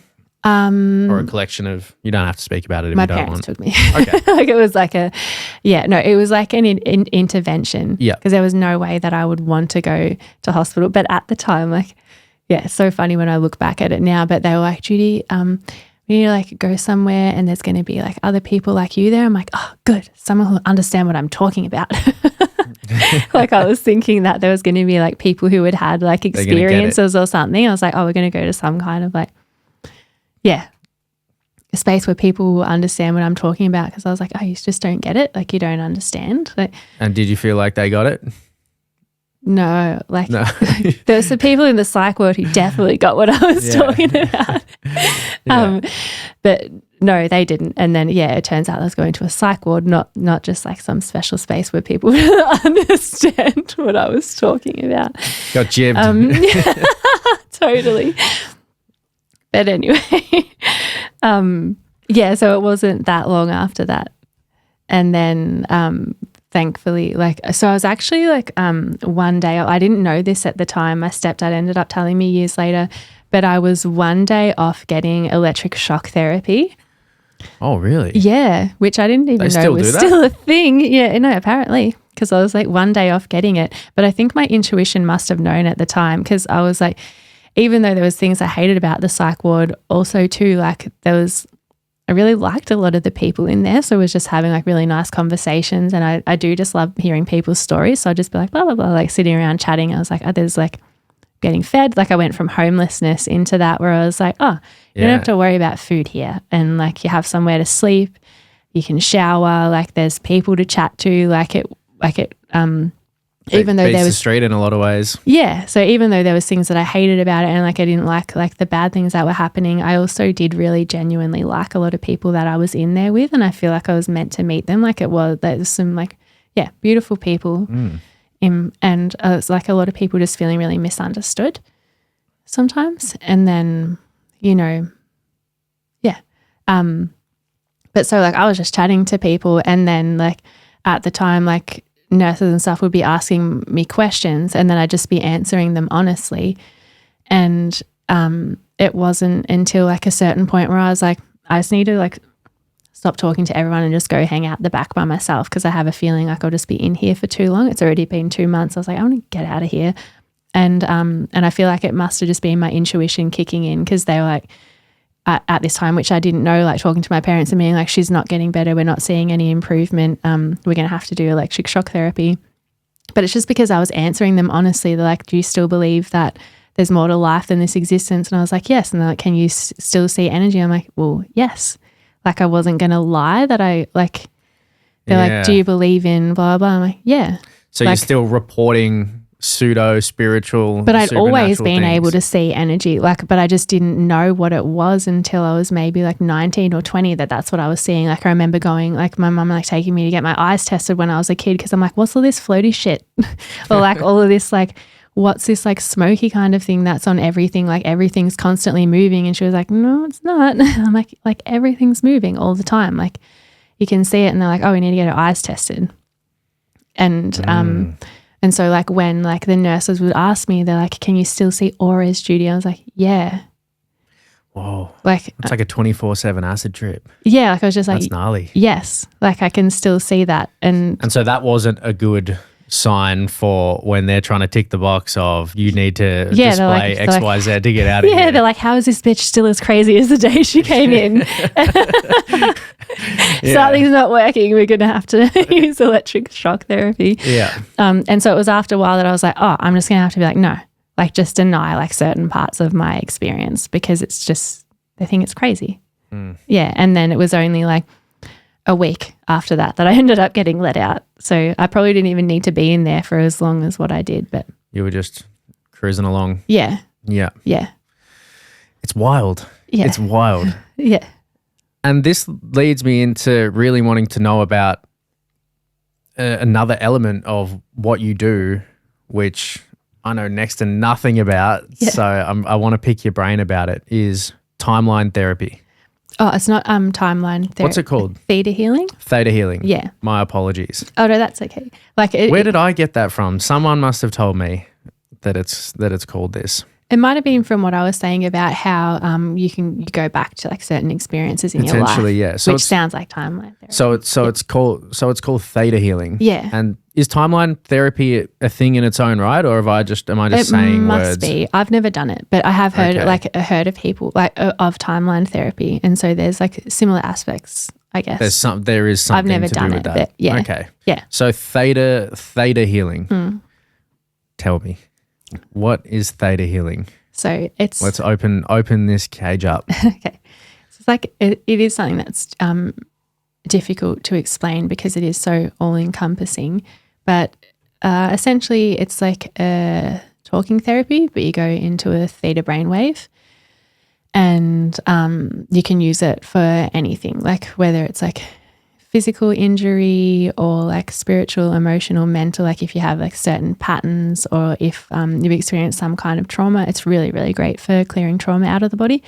So you'll start off with what it is that you're working on. You'll be in a theta brainwave. Is theta the slowest? No, it's the brainwave that we're in just before we fall asleep. So is that like the second lowest or something like that? I know it's like... I think delta's fully asleep, isn't it? Delta's asleep. Delta, theta, beta and alpha. Beta, alpha, yeah. Gamma. Yeah. Enlightenment, superpowers above that. Yeah. Yeah. So theta's the one just before falling asleep. And it's also the brainwave that we're in from like 1 until 7, I think, where a lot of our beliefs are formed. Okay. Yeah.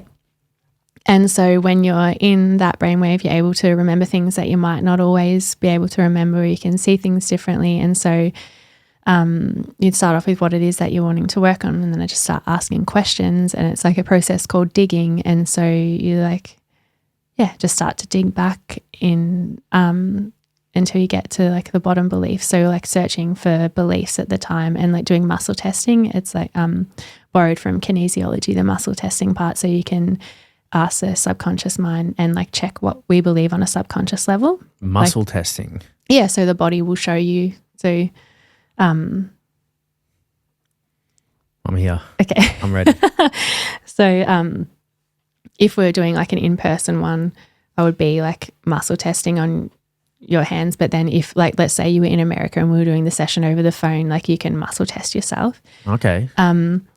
And so if like found a belief, like if we were talking and then you would like test a belief and then like see, like find out which beliefs that you have on a subconscious level. And a lot of the time it might be something that like I would ask you, and on a conscious level you'd be like, I don't believe that. And then it's there on our subconscious level.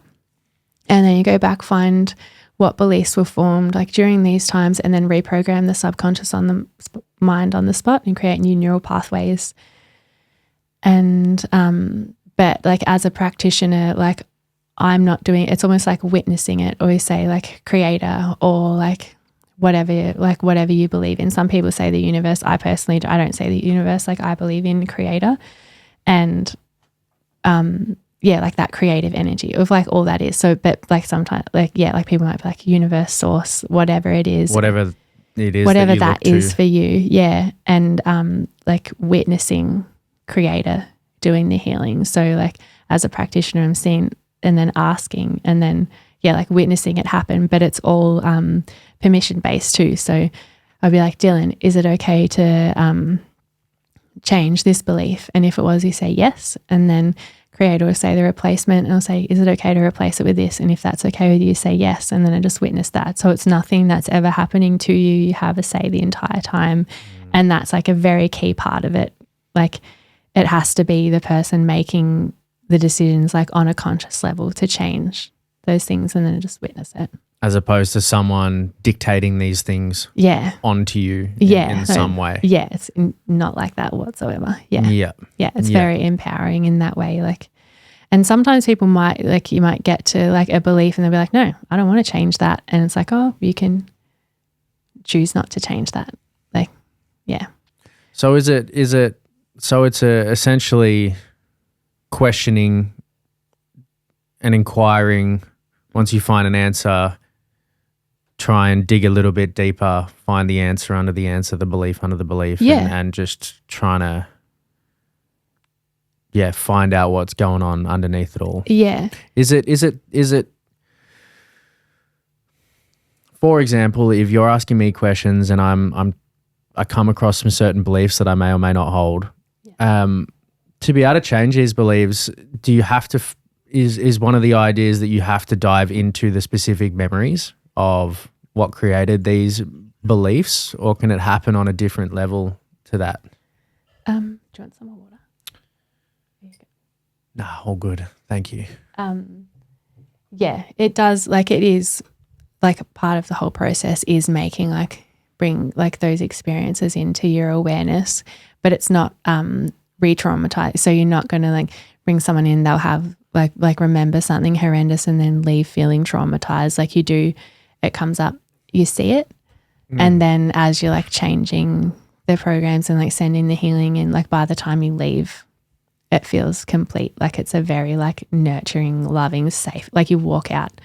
It's amazing. Like the kinds of things like some of the, cause I see my teacher once a month, sometimes once a fortnight, depending on things that I'm processing.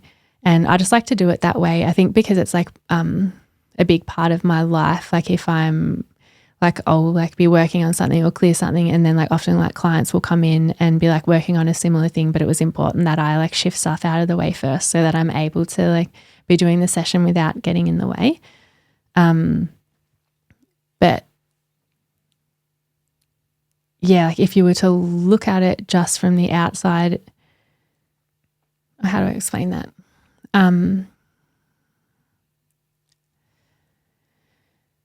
So the things that are processed in sessions, or like certain things that have come up, like you would think that some of the things that I would have seen in a session that would then haunt me for months afterwards, or like take years to be able to process, like remembering certain things that happened. You go in, see it, and then would leave feeling fine. It's, so it's not something that you need to be afraid of if there's like something that like on a subconscious level you've been storing away, because you're not going to just be left broken open. Yeah. Do you know what I mean? Yeah. Yeah. So does there have to be, I fully understand it in the sense of having to uncover the past to find out what's really going on. Yeah. To work out why you are the way that you are and why I feel the way that I feel. Yeah. Usually it's predicated on, if not genetics, all the experiences that we've had. Yeah. And so to understand that, you need to be able to, I don't know if you need to. From my view of it in my life, it seems that the more clear of understanding of the experiences that I have had in the past, the clearer that I can see them for how they were, the more the less that they hold power over me in some warped sort of way. Yeah. But it is painful to go back and look sometimes and see what's up. Yeah, totally. Naturally, right? So is there still that part inherent in it? Like it can be difficult only if you stopped right there. Kind of got to keep going. Yeah, and often in a session too, like it can feel quite uncomfortable, like as you're nearing towards the bottom beliefs, because on a subconscious level we want to hold them there, and like it's there for a reason. Like our subconscious beliefs are always serving us and protecting us in some way, even if it's unhelpful and something that on a conscious level we don't want. And so it can feel a bit uncomfortable. Like it takes a lot of courage to come in for a session. Like sometimes people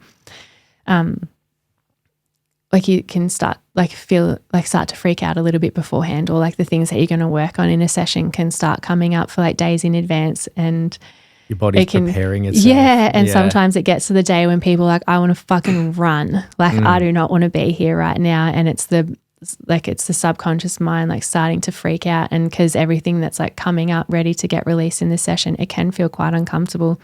And you can usually see it in people like as you're nearing closer to the bottom beliefs, like people will start fidgeting or they'll get a bit agitated, and you can tell that they want to leave. But then as soon as you find that bottom belief, the conscious mind sees the subconscious, the body immediately goes calm and quiets down. And you're like, all right, we've found that.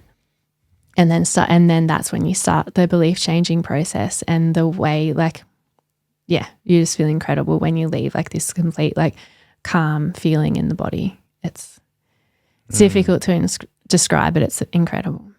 Oh, of course. Yeah, they are difficult to describe, but really worth trying to. I'm definitely following along, because I think about this stuff a lot from any different context, and it is one of the reasons why I like talking to people, because in the end it seems to be these bottom beliefs that shape everything. Yeah. You know? Yeah. In the end, and often when I listen to people's stories, I'm like, yeah, it's these bottom beliefs is a good way to look at it. Yeah. These cornerstones of your personality that was built early on. Yeah. That is acted as a sort of deterministic mechanism to lead on to everything else. Yeah. And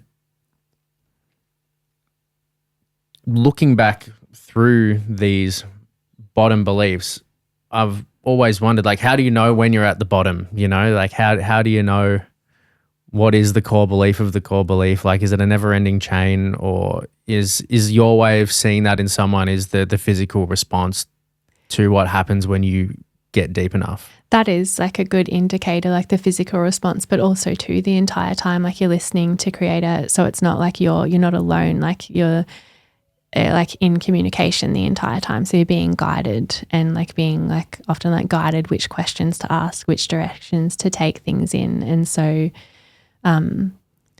like sometimes people will be like, how did you know to ask that exact same question? It's like, oh, I'm just listening. Like I'm just, listening and being guided.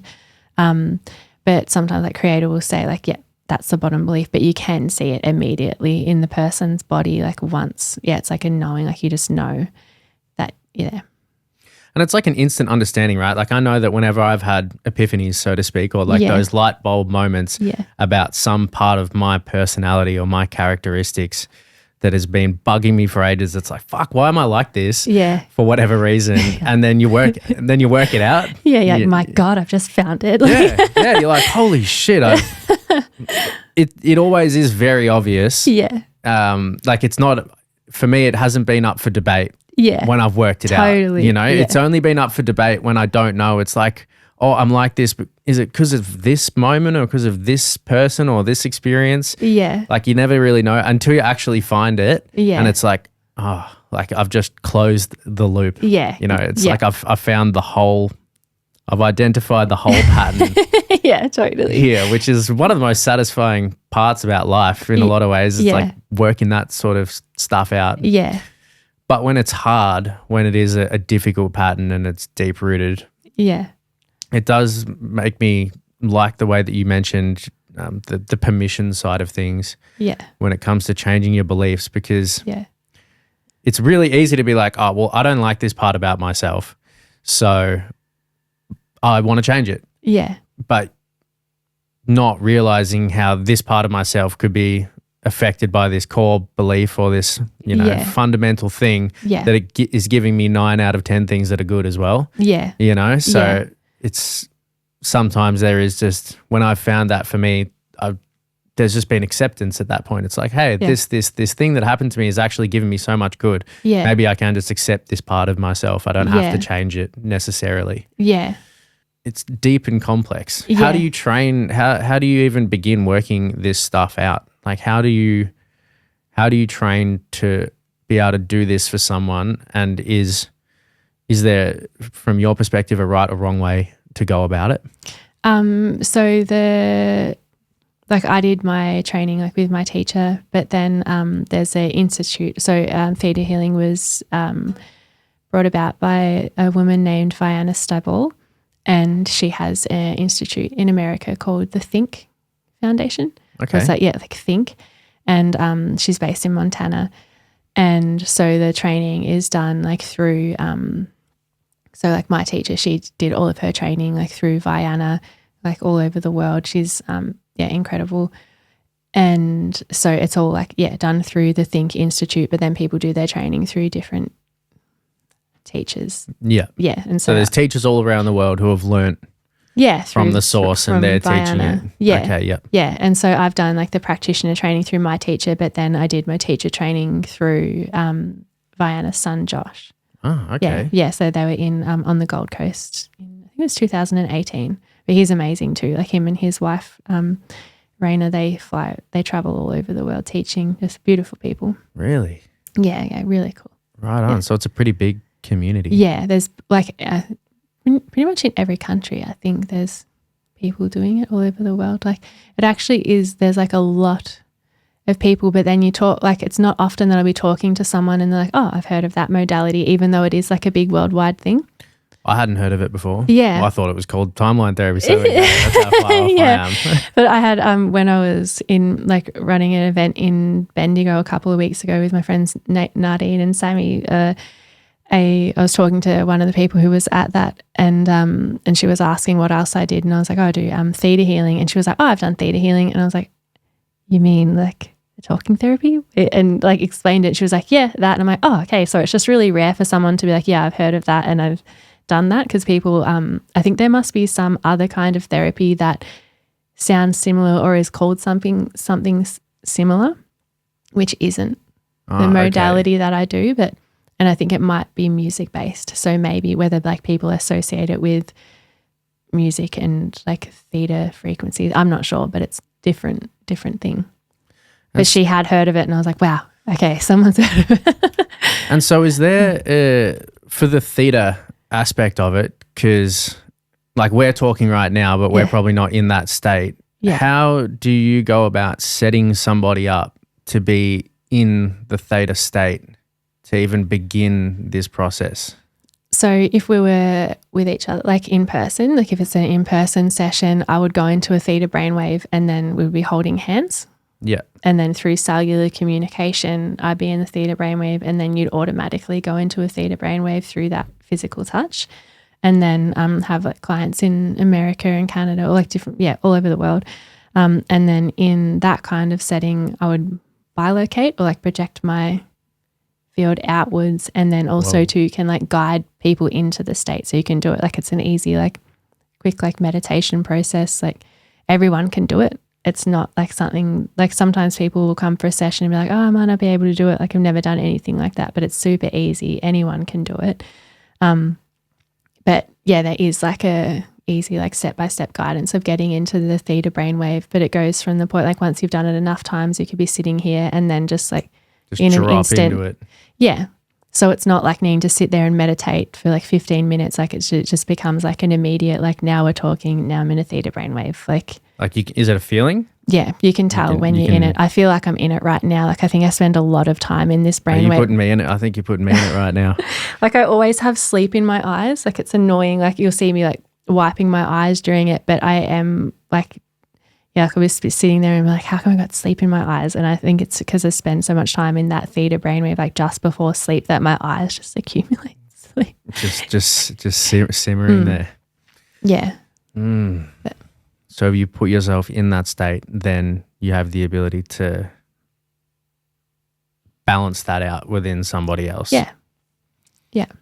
Have you heard of binaural beats? Yes, they're amazing. Do you use them? Do you prescribe to what they are? Not often. Like I don't. I thought you were saying like prescribe them to people. Oh no, not prescribe. In terms of, do you believe in binaural beats? Do you see the validity or the function in them? Yeah, definitely. I think they're pretty incredible. Maybe for context, for anyone who doesn't know what binaural beats are, essentially, and correct me if I explain this wrong at any point, but essentially our brain waves operate like we're talking the theta frequency, the theta state, the alpha state. They have different frequencies attached to them, ranging from I don't know, like 0.5 up to 20 hertz and above.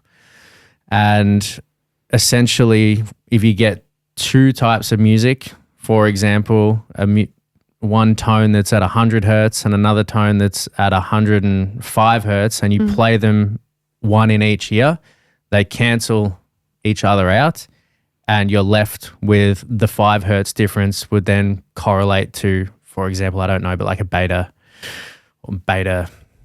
brainwave state or something like that. Is that right? That's how it works? I think so, and like balancing the hemispheres of the brain. So if you're listening with the headphones and then... So it's the difference in between the two tones that then your brain picks up and then responds to that same frequency and drops you into it. So that's why they can use like heaps of cool meditation music and probably everything that you do actually now. Now I'm thinking about it in terms of you creating all of these different tones and matching all of those states at different times. Yeah. There'd probably be tones that I'm making that are at those specific frequencies, but I just don't know like which ones. I'm not like, all right, we're going to make the 432 hertz now. Schumann resonance and trying to hit it all. Yeah, it's not like a mathematical sort of process that you're following. No, more not at intuitive. All. It just comes out. Yeah. But it is incredible. Like binaural beats, you can definitely feel the difference. Like I immediately can feel them like when listening to them. I used to listen to them a lot before theta healing. So like tried like lots of different things and found benefit in so many different modalities that once I found theta healing, I was like, all right, this is the thing for me. Like I could just feel how much it immediately helped me. And obviously I was like, I'm fucked up and I need help. And this person feels safe and I'm like just going there. And so I was immediately like, just like sign me up and please like, let's sort this out. So what if you can, I'm definitely not asking you to go into specific details with your personal traumas and things like that, but if you can be specific to some degree of like, what did you get out of theta healing when you first did it? Like what did it start clearing up for you, or how did it clear things up for you? Oh God, it's been so varied, so varied. And it's interesting, like the way theta healing works too, that like, so when I first went into a session, I didn't even specifically go in there with something to work on. I walked in, I sat down and my teacher was like, so what is it that you're wanting to work on today? I was like, I don't know. I'm like, I don't know, but I just knew that I was meant to be here. And then she just started asking me questions. We just started chatting about life. And then she was like, oh, well, how about that? And so like went into that and like worked on that in that session and walked out there and I was like, oh my God, like I feel so different. And I could feel it in my cells, like on a cellular level, there was this calmness. Like I could feel it's a very obvious change in the body and internally. Like you'll go into a session and you walk out and you're like, holy fuck. We just went into like different lives and like it's you go on such a journey, but it was just such an incredible feeling. I could feel how beneficial it was and I was like, I'll be back. I'll see you in a couple of weeks and booked in, and then it just went from there. But it was like something in me must have known like, oh, I'm safe now. And so like worked on something and then my body and my subconscious mind was like, okay, now like work on this, and something would come up. And so it was a very intensive few years because my body was like, okay, now we're going to sort out this. And there was like a lot, a lot came out. Yeah.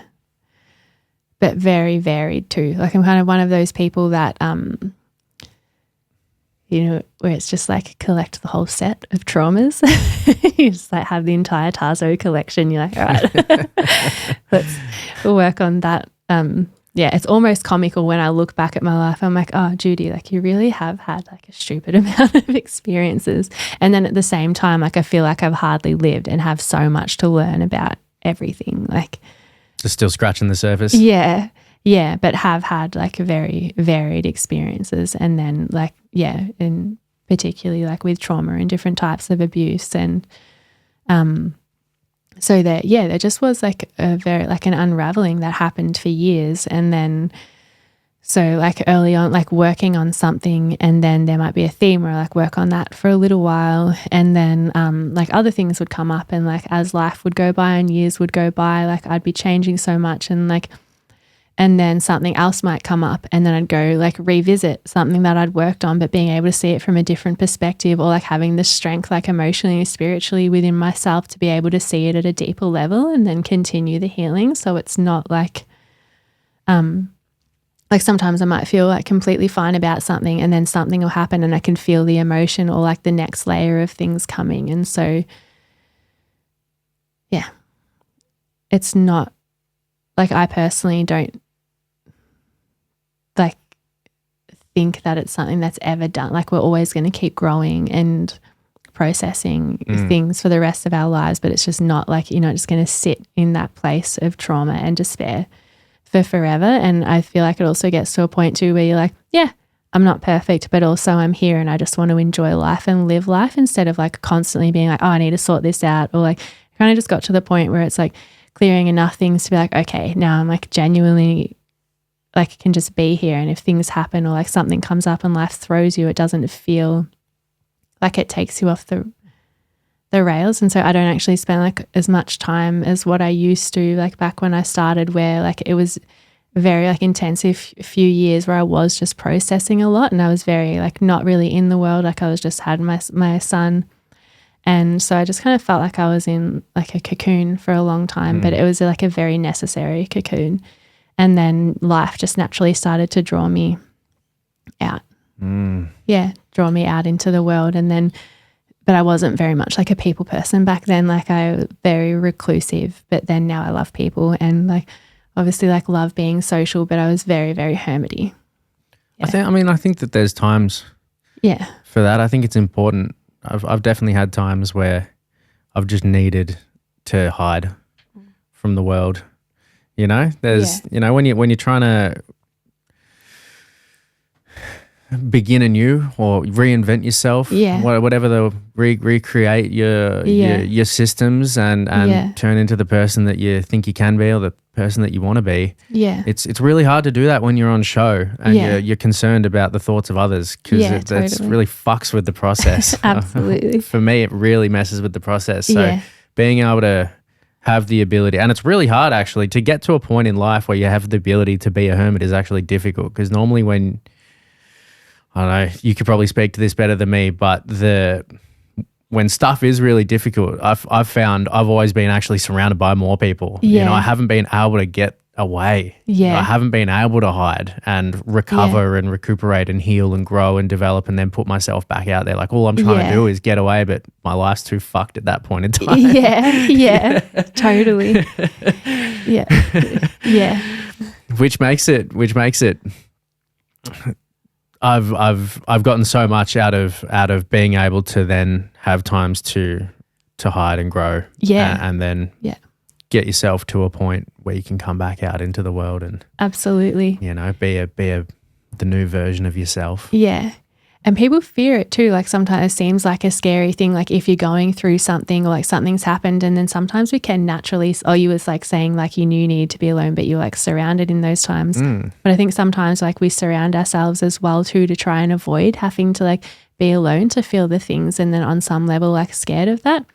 But once you go into it, it's not scary. Like it is the most liberating thing, because you just stop running and you're like, all right, let's unravel. Like, and you immediately just start to feel so much better. Like even though it is full on and there's like things that are uncomfortable about it, it's way more uncomfortable sitting or like running away from something for years, you know, because we can be like avoiding a certain thing for years or sometimes even a week, like I don't know, like years or a week, but where you're like not going to feel that. And then once you finally just feel it, you feel immediately so much better. Like I never used to cry until it was after Spencer was born.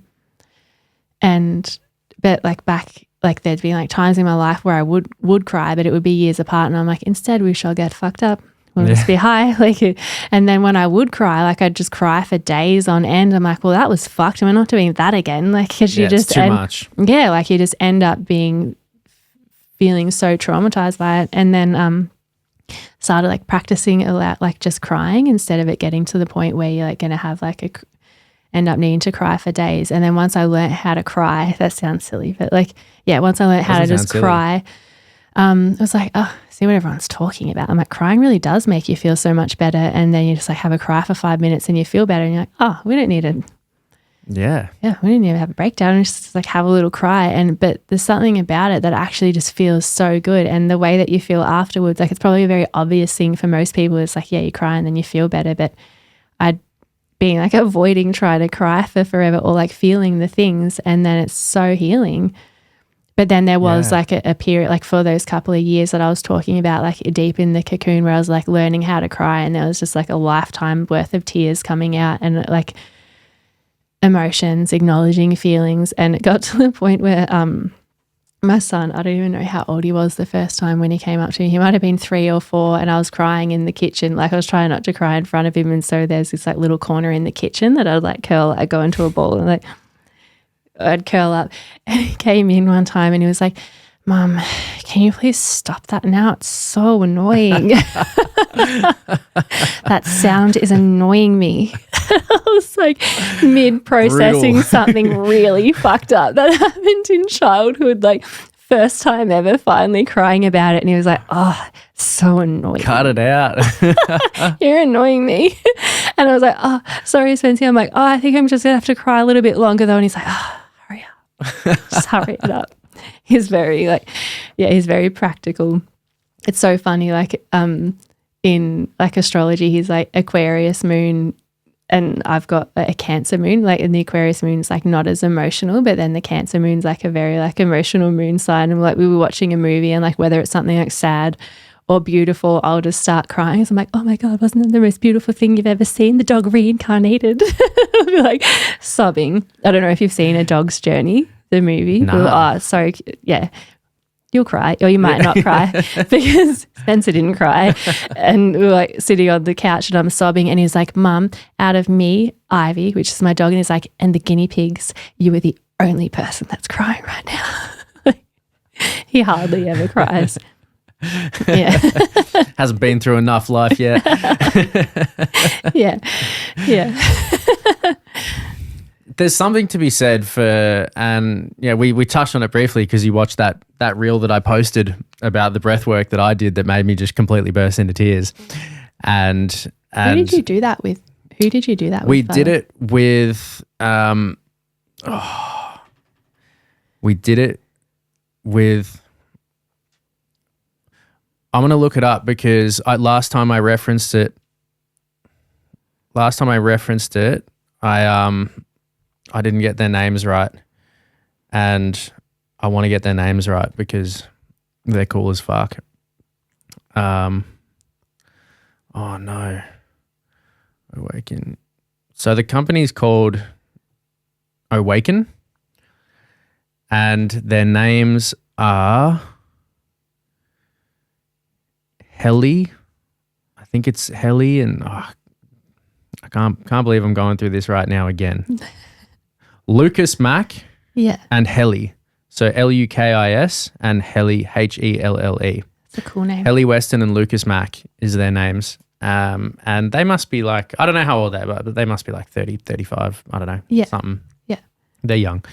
And they're awesome. They've blown up now. They've become really, really famous and have this giant following. But Ellen, who you know, my partner, she did a breathwork session with them years ago, I think before they'd blown up, and they just came back to Melbourne to do like a brief one last year. So that's who I went and did it with, and it really, you know, it opened me up and it blew my mind to just how helpful it can be to bypass the conscious part of mind and just get straight to work on the body, straight to work on the emotional, and just get that shit out. Like I've spent, like what we've talked about in this podcast, I spent a lot of time really trying to logic my way out of shit and like logically understand the pattern in my brain that equals X, Y, Z, and that's why the way that I am, and da-da-da-da-da. Same.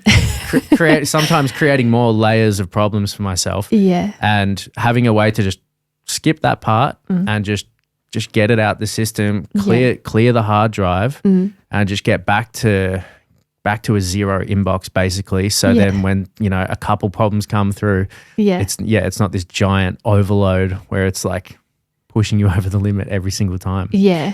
It's all those sort of practices I just think is so helpful and underutilized. Yeah. Yeah. Massively. Yeah. Yeah. Yeah. So it sounds very, it's not similar, but there's, I guess, similar outcomes or methodologies from the Theta healing as well. Yeah. From what I can hear about it. I want to give it a go. Yeah. I want to give it a go because it sounds cool. Yeah, it really is. It sounds cool. Yeah. Yeah. I love getting to do it. Like it's, yeah. How often do you do it with other people?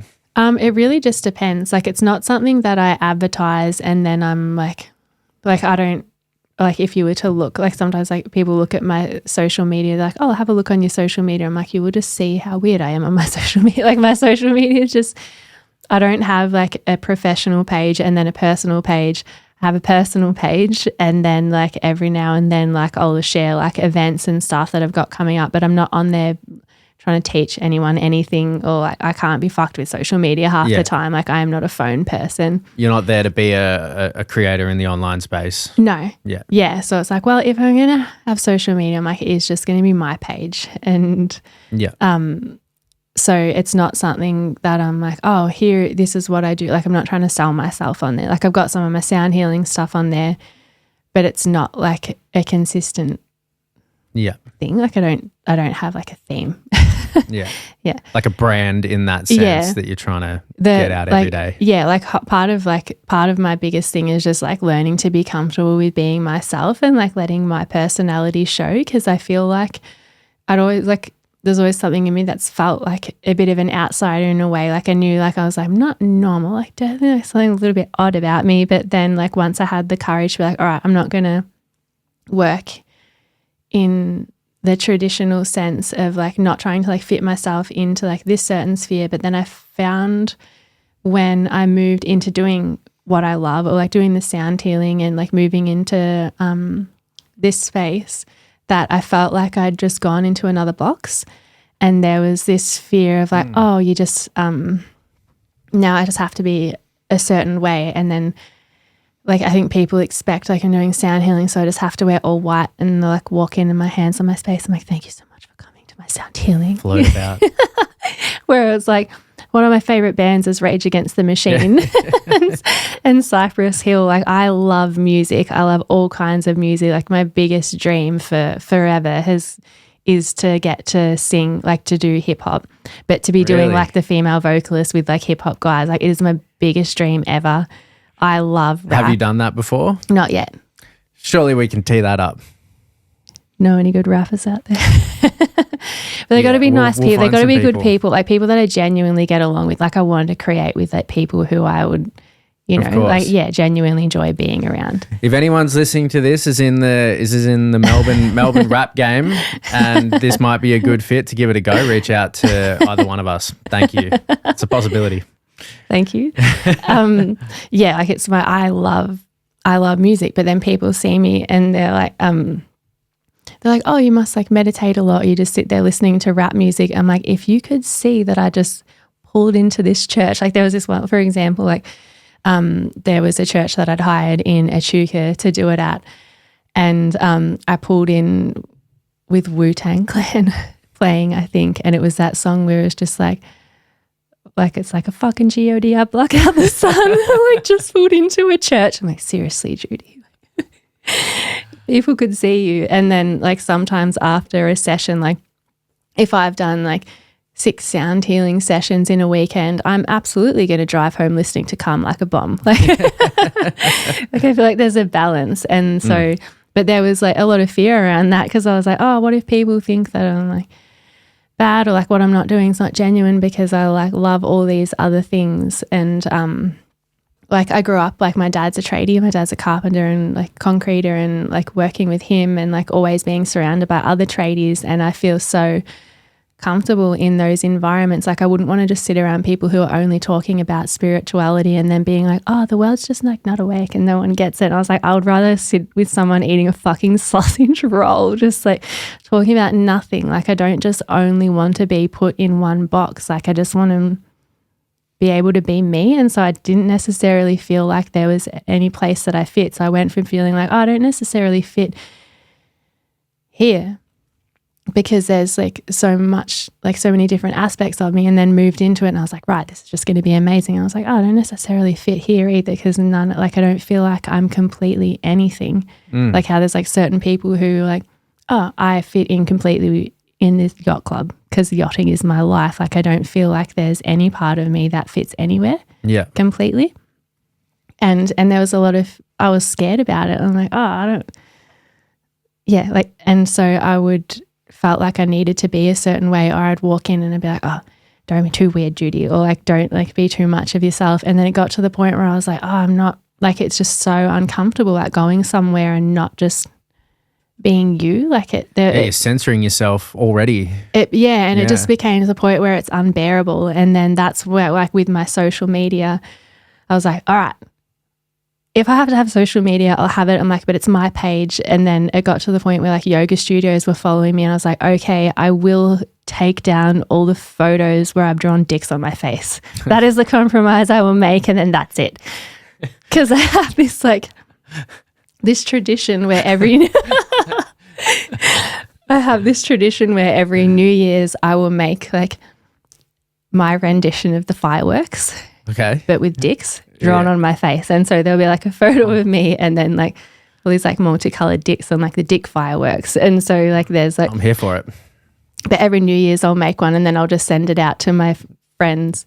But I used to have some of them on my Instagram page because they're fucking funny. Yeah. But then when yoga studios, I was like, I'll take the dicks down, but I'm still going to be myself. Like I'll let the other things say, but the dick pics can come down. But like, yeah, so there's that. I love that. I love the humorous side of life, and I'm not here for indulging in the specialization of humans to the point that they're no longer humans. Yeah. You know, like it's not something that I'm about. I hate all, and it happens so bad, especially in like the spiritual healing, all the spaces that we're talking about. Yeah. People can really just fall into this massive trap of dogma and doctrine.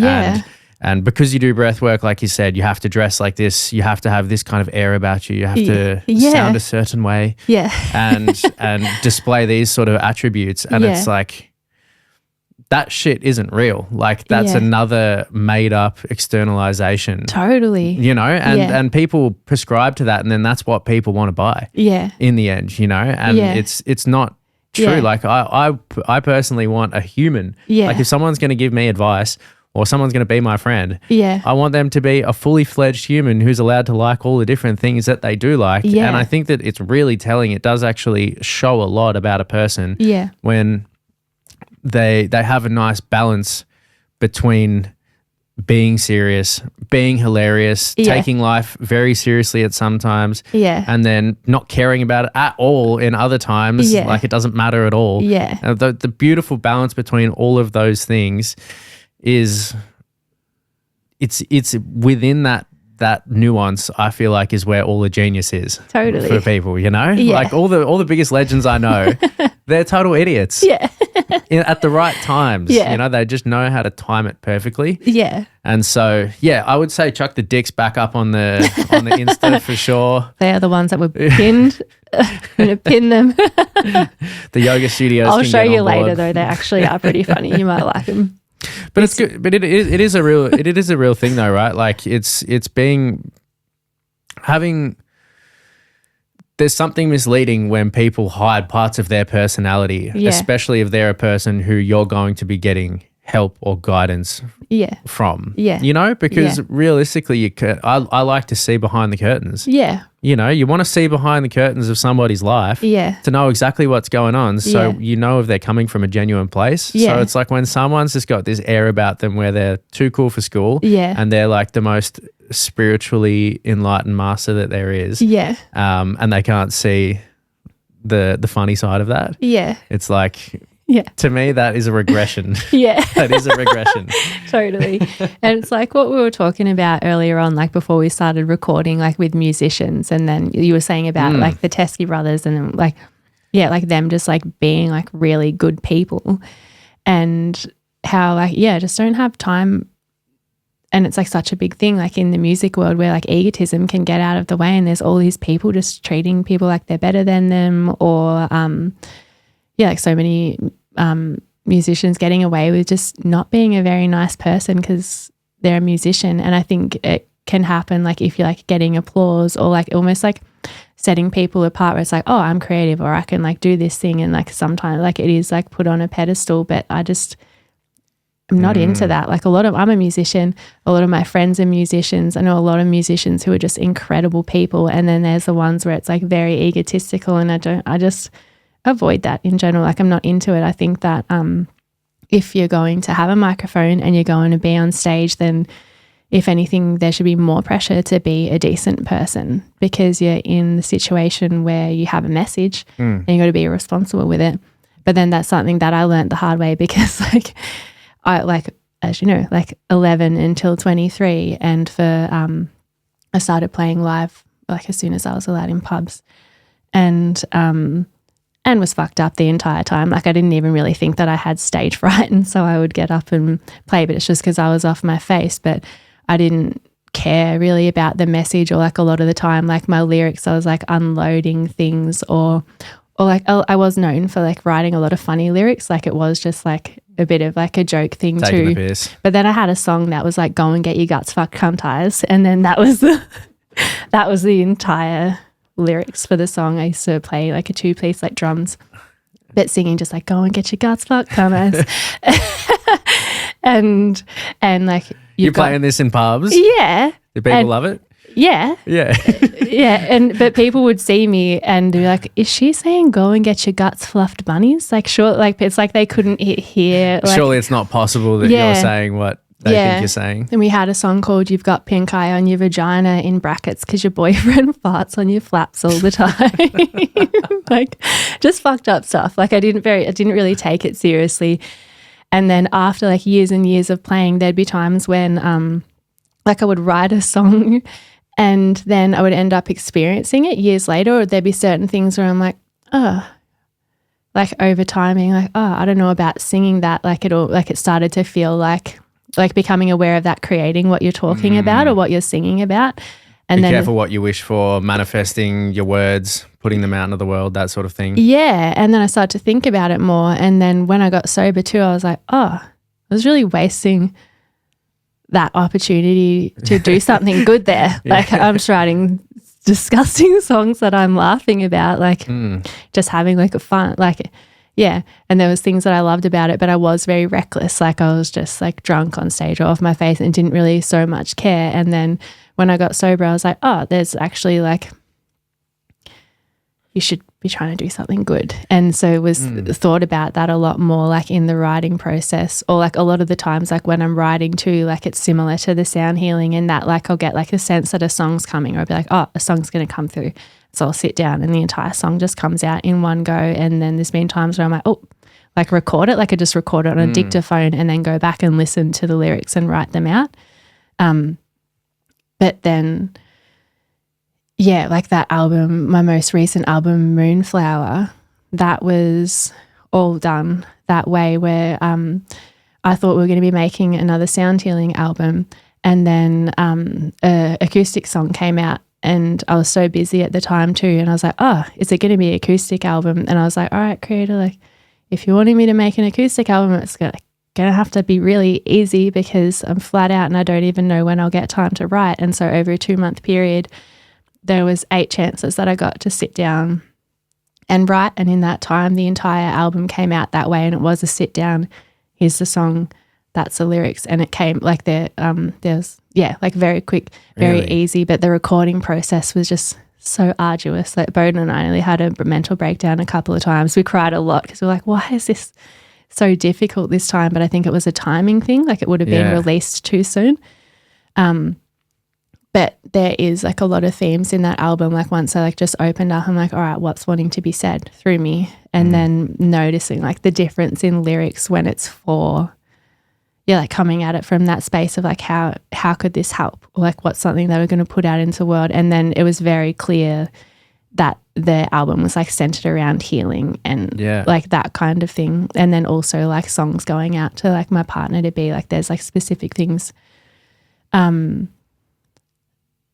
I don't really know where I was going with that entire rant, but it's so interesting to me that the contrast between the extreme lyrics that you're talking about to what you're doing now, which is a way to look at it is the polar opposite. Like the most, you're trying to make music that is the most healing possible.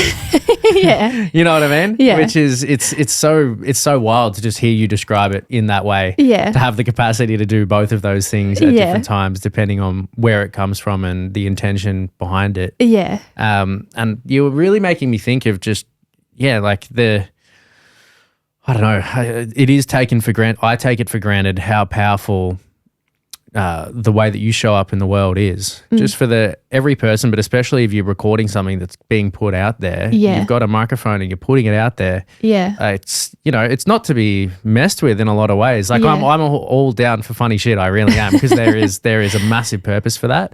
But the power that you do have to really dramatically affect somebody's life by the work that you put out, whether it's in now or they listen to it in 20 years time.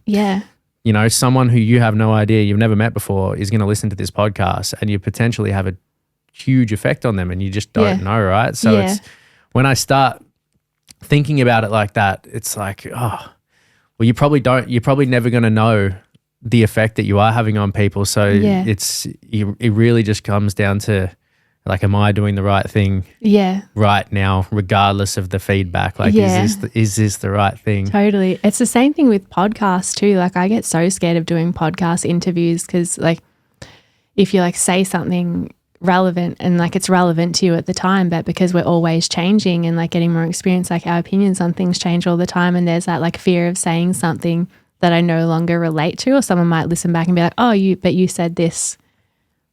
Blah, blah, blah. Like, and like that actually freaks me out, having like a conversation freeze recorded for all of time. Yeah. I am equally scared of the same thing. And when thinking about creating this, I was going through the mental process of how can I deal with that long term, because that is stressful. Yeah. And I've really just had to come down to the perspective of, like, this is a time and a place. Like, that's it. Like, this is an opinion and a perspective in a context of a conversation that's happening right now. It does not exist from any other time. So, like, I've never said it, but I'll say it now, is anyone who listens to these podcasts, have it in that context, have that perspective of you're listening to a conversation from a specific time. It's not true when you're listening to it. It's true when it was recorded for us. And I try and take that into when I'm listening to other material. It's like, this is the thing that they were producing at that point in time. Well, but then it's left there, It's left in that spot. It's not immortalized. It's not eternalized. It doesn't have to be your perspective forever. People will hold you to that, you know, but whatever. You're just like, grow up, Wendy. It's 2024, bitch. People are going to hold you to it regardless. Like, people are going to have great opinions of what you say, and people are going to have terrible opinions of what you say. It's unavoidable. It's unavoidable, but I think the worst responses you ever get is when you're talking shit, when you're lying. I think when you're telling the truth, whether people like it or not, it's all good. Totally. But if you start lying and talking out your ass, I think then you're going to cop it. And you deserve to. It's all good. I think I love it when you like, even if someone has like an opinion that you don't agree with, there really is something just so fucking beautiful about people just speaking their truth. And it's just like, that's just what you think, or that's how you feel. And I feel like there's so much more respect for it, as opposed to like saying something because you feel like it's what you should say, or that's like the most accepted opinion at the time. Like, there's something so magnetic and alluring around someone who's just them. I respect it massively. I struggle with it, It's a constant intention to be like, how to just talk and send it straight down the middle without too much concern for filtering it through the eyes of someone else's opinions, or it's that endless fucking maze, basically.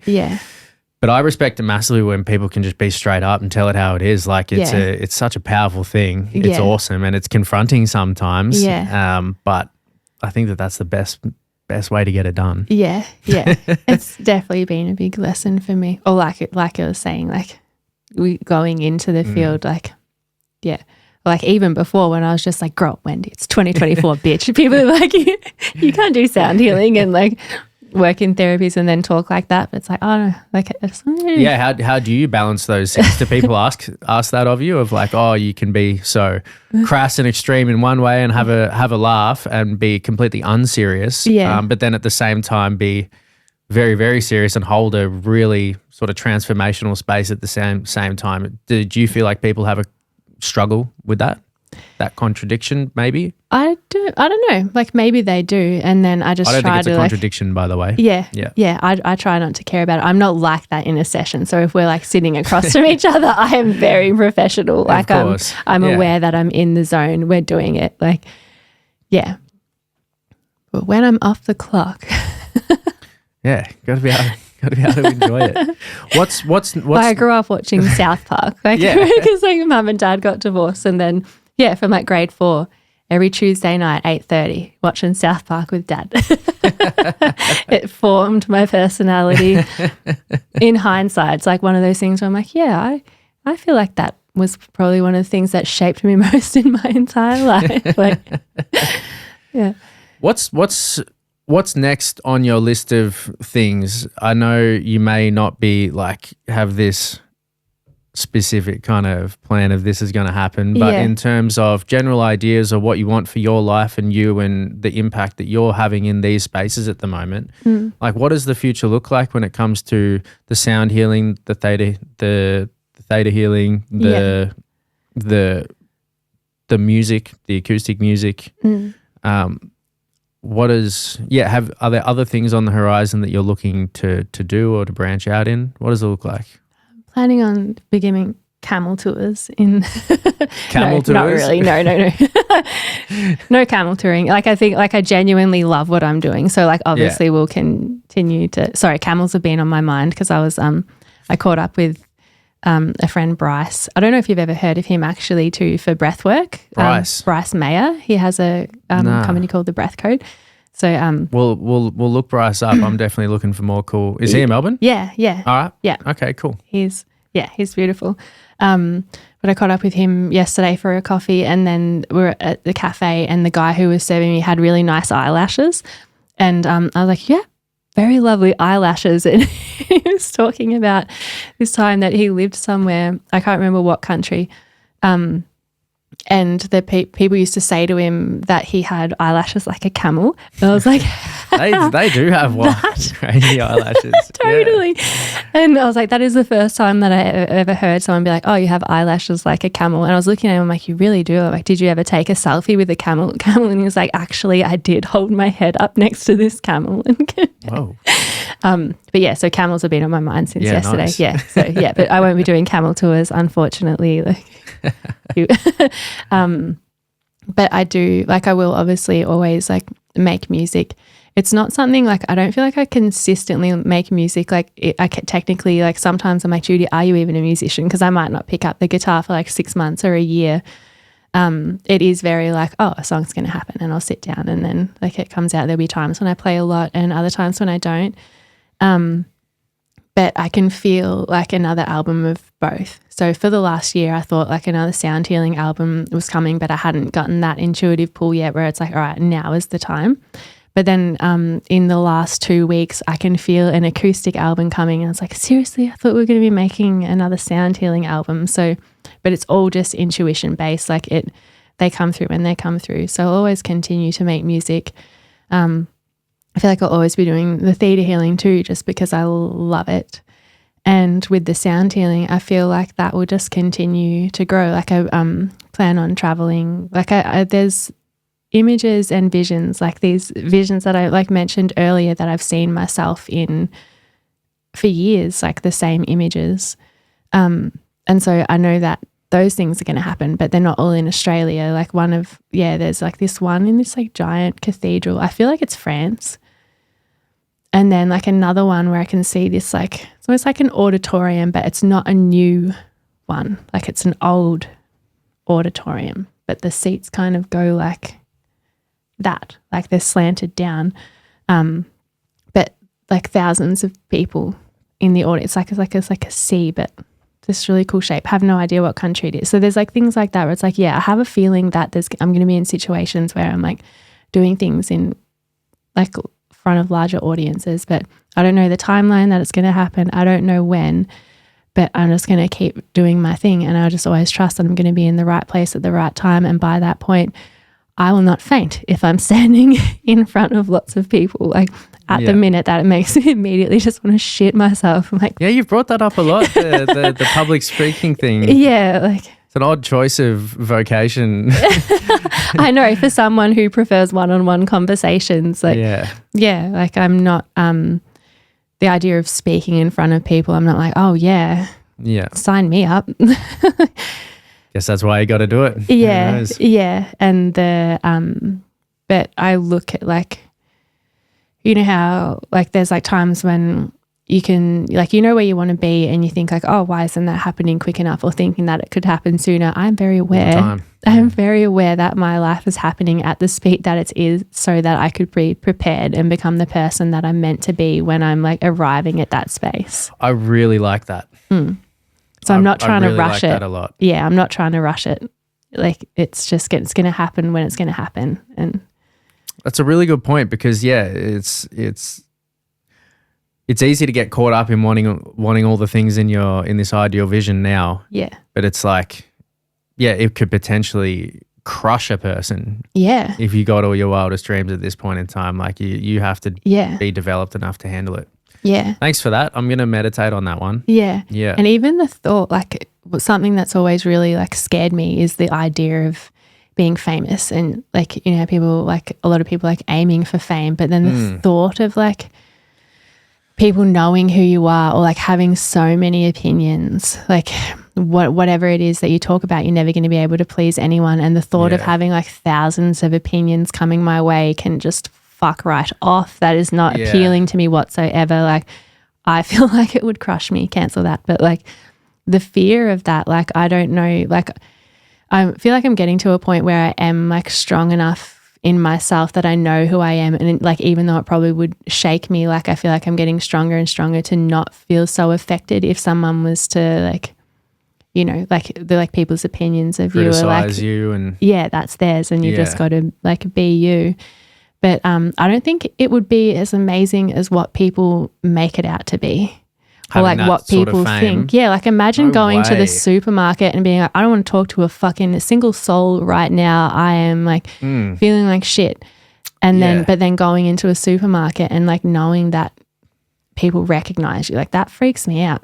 Freaks me out too. Yeah. I don't know if, once again, odd choice doing a podcast, but like I would, if I could have heaps of people listen to this and just not know who I am, that would be the ideal situation. And that was like, that was the thing, like with my thing, I was like, I'm like, okay, well maybe we'll just like, you know, not play on stage anymore and we can just put things on Spotify. And so that's what I was doing from like for years, like just been putting like the albums on Spotify and not performing live, and then using like a different name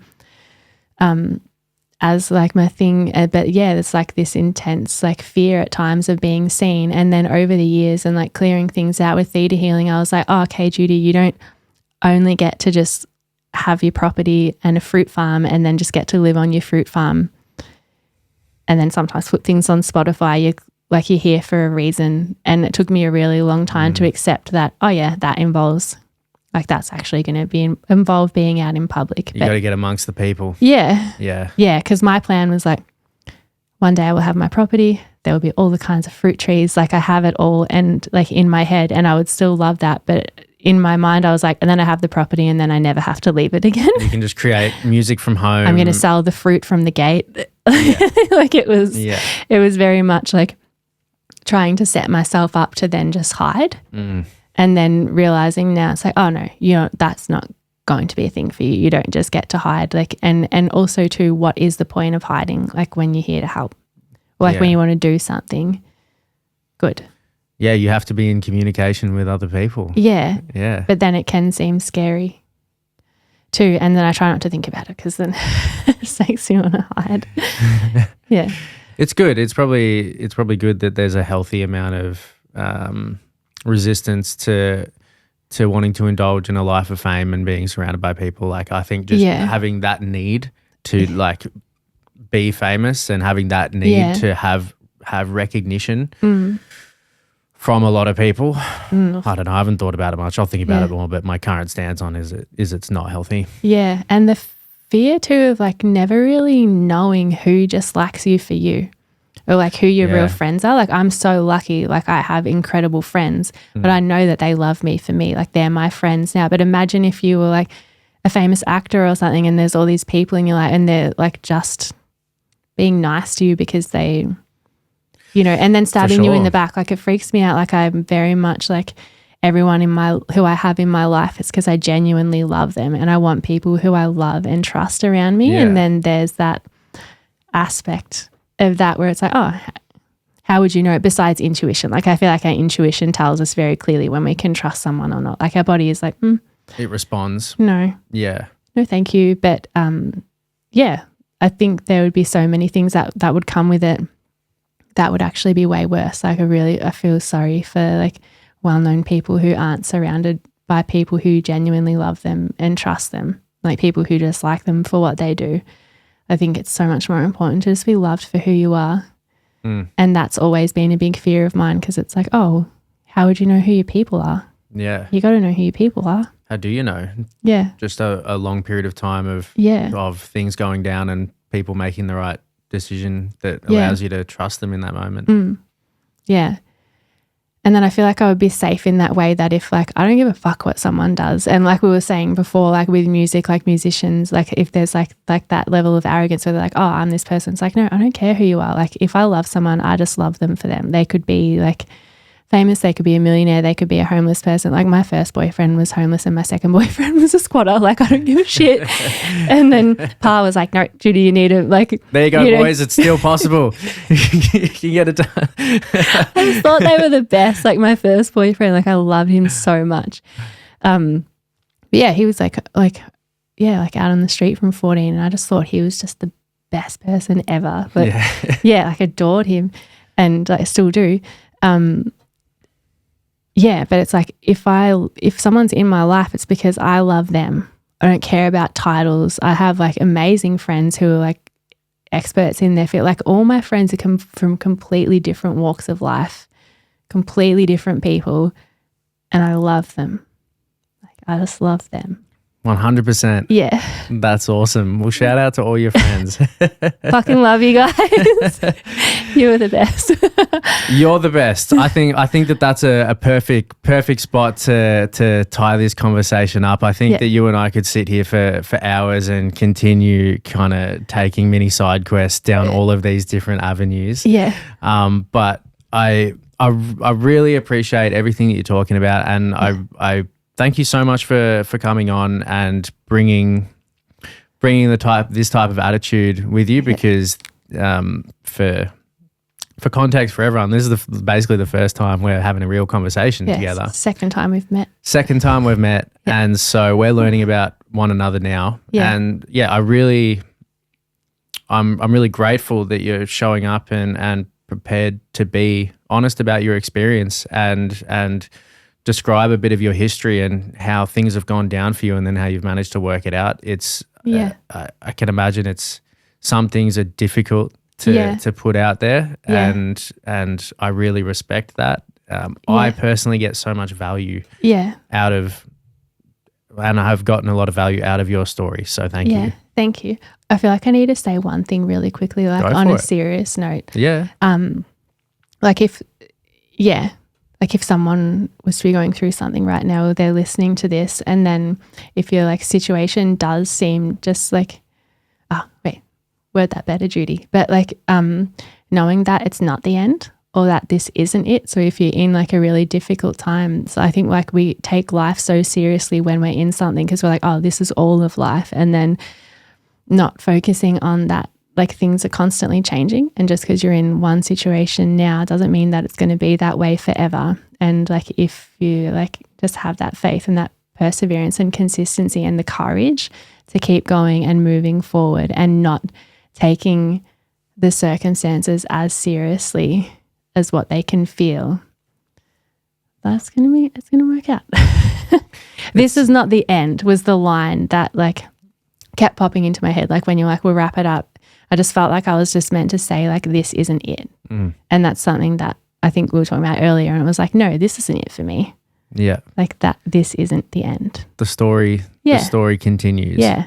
Yeah. Unless you die. And then fuck it. Another story probably begins. Reincarnate. Oh, quick. Can I tell one more story really quickly? Actually, we can honestly, I can sit here forever. It was just reminding me of Spencer. Like, when like around a similar age, like when he was 3. So when I was pregnant with him, I was like within the nursing home with my nan visiting her, and I was like, hey Nan, do you believe in reincarnation? And she was like, I don't know, love, like I'd like to think that there's more than just nothing. I was like, all right, Nat, well, when you get there, like if there's a there, if it turns out that you can, I was like, can you please come back as my baby? Because I would love to be your mum. And she just laughed and she was like, all right, love, like, thank you, I'd like that. And I was like, yeah, cool. Invite, my womb is yours. And then just forgot about it. And then she was an artist, like a beautiful artist, my nan. And in my lounge room there is this big colourful painting that she did. And when Spencer was little, like we'd look at colours and I'd be like, there's blue and orange, and we would talk about it, and he knew that that was Pa's mum. And then around the age of 3, he was like, no, you're her mum. And I was like, no, I'm like, remember, that's Pa's mum. I was like, my nan. And he got frustrated and he was like, no, you're her mum. He's like, she's going to be your baby. And I'd completely forgotten about that since the time that I had the conversation with my nan. And it took me a second and I was like, holy shit. And then, and he was Spencer's on it. He's a little sage, like I swear to God, but he was like, no, she's going to be your baby. And so, that's what made me think of it with like the reincarnating thing. So I'm like, actually, there's been this situation with my nan and I'm pretty sure she's going to come back as my baby. But so like in like, I was looking, like the thought of like, this isn't it. And then I was going to be like, better luck next time because it's highly likely. But we don't know. But it's not it. Your life's not over and things can always get better. It's so hard when you're in the thick of the shit. Totally. There's so many times where I'm like, fucking take me now. Like I'm out. Like I can go from being very optimistic to like, we're going to end this now. It is hard to maintain faith at that point because it's kind of all you got left, right? Yeah. Yeah, it is difficult. Yeah. I can't think, when I think back to my times of where I've been in a position like that, I don't even know what has gotten me through it, to be honest. You know, like I don't know. Just you things just keep changing. Yeah, stuff keeps happening. Yeah, and eventually your situation does change. Yeah, somehow it's just holding on. Don't sink the ship. Yeah, I went to kill myself years ago. Like when I think I was only like 21 at the time. I must have been only 20, and I was at the top of this like tower in Bendigo. And was about to jump, and it was back before, like my phone's been on silent since I was pregnant. And so this was like back before my phone used to be on silent. And I was at your phone's been on silent for 9 years? Yeah, I've taken it off silent 3 times and it was very important conversations. And then it was immediate. Like I don't even know what my ringtone is on my phone. But so, I was like at that point, I was like, all right, this is it for me. And so I was at the top of this tower and I watched the sunset.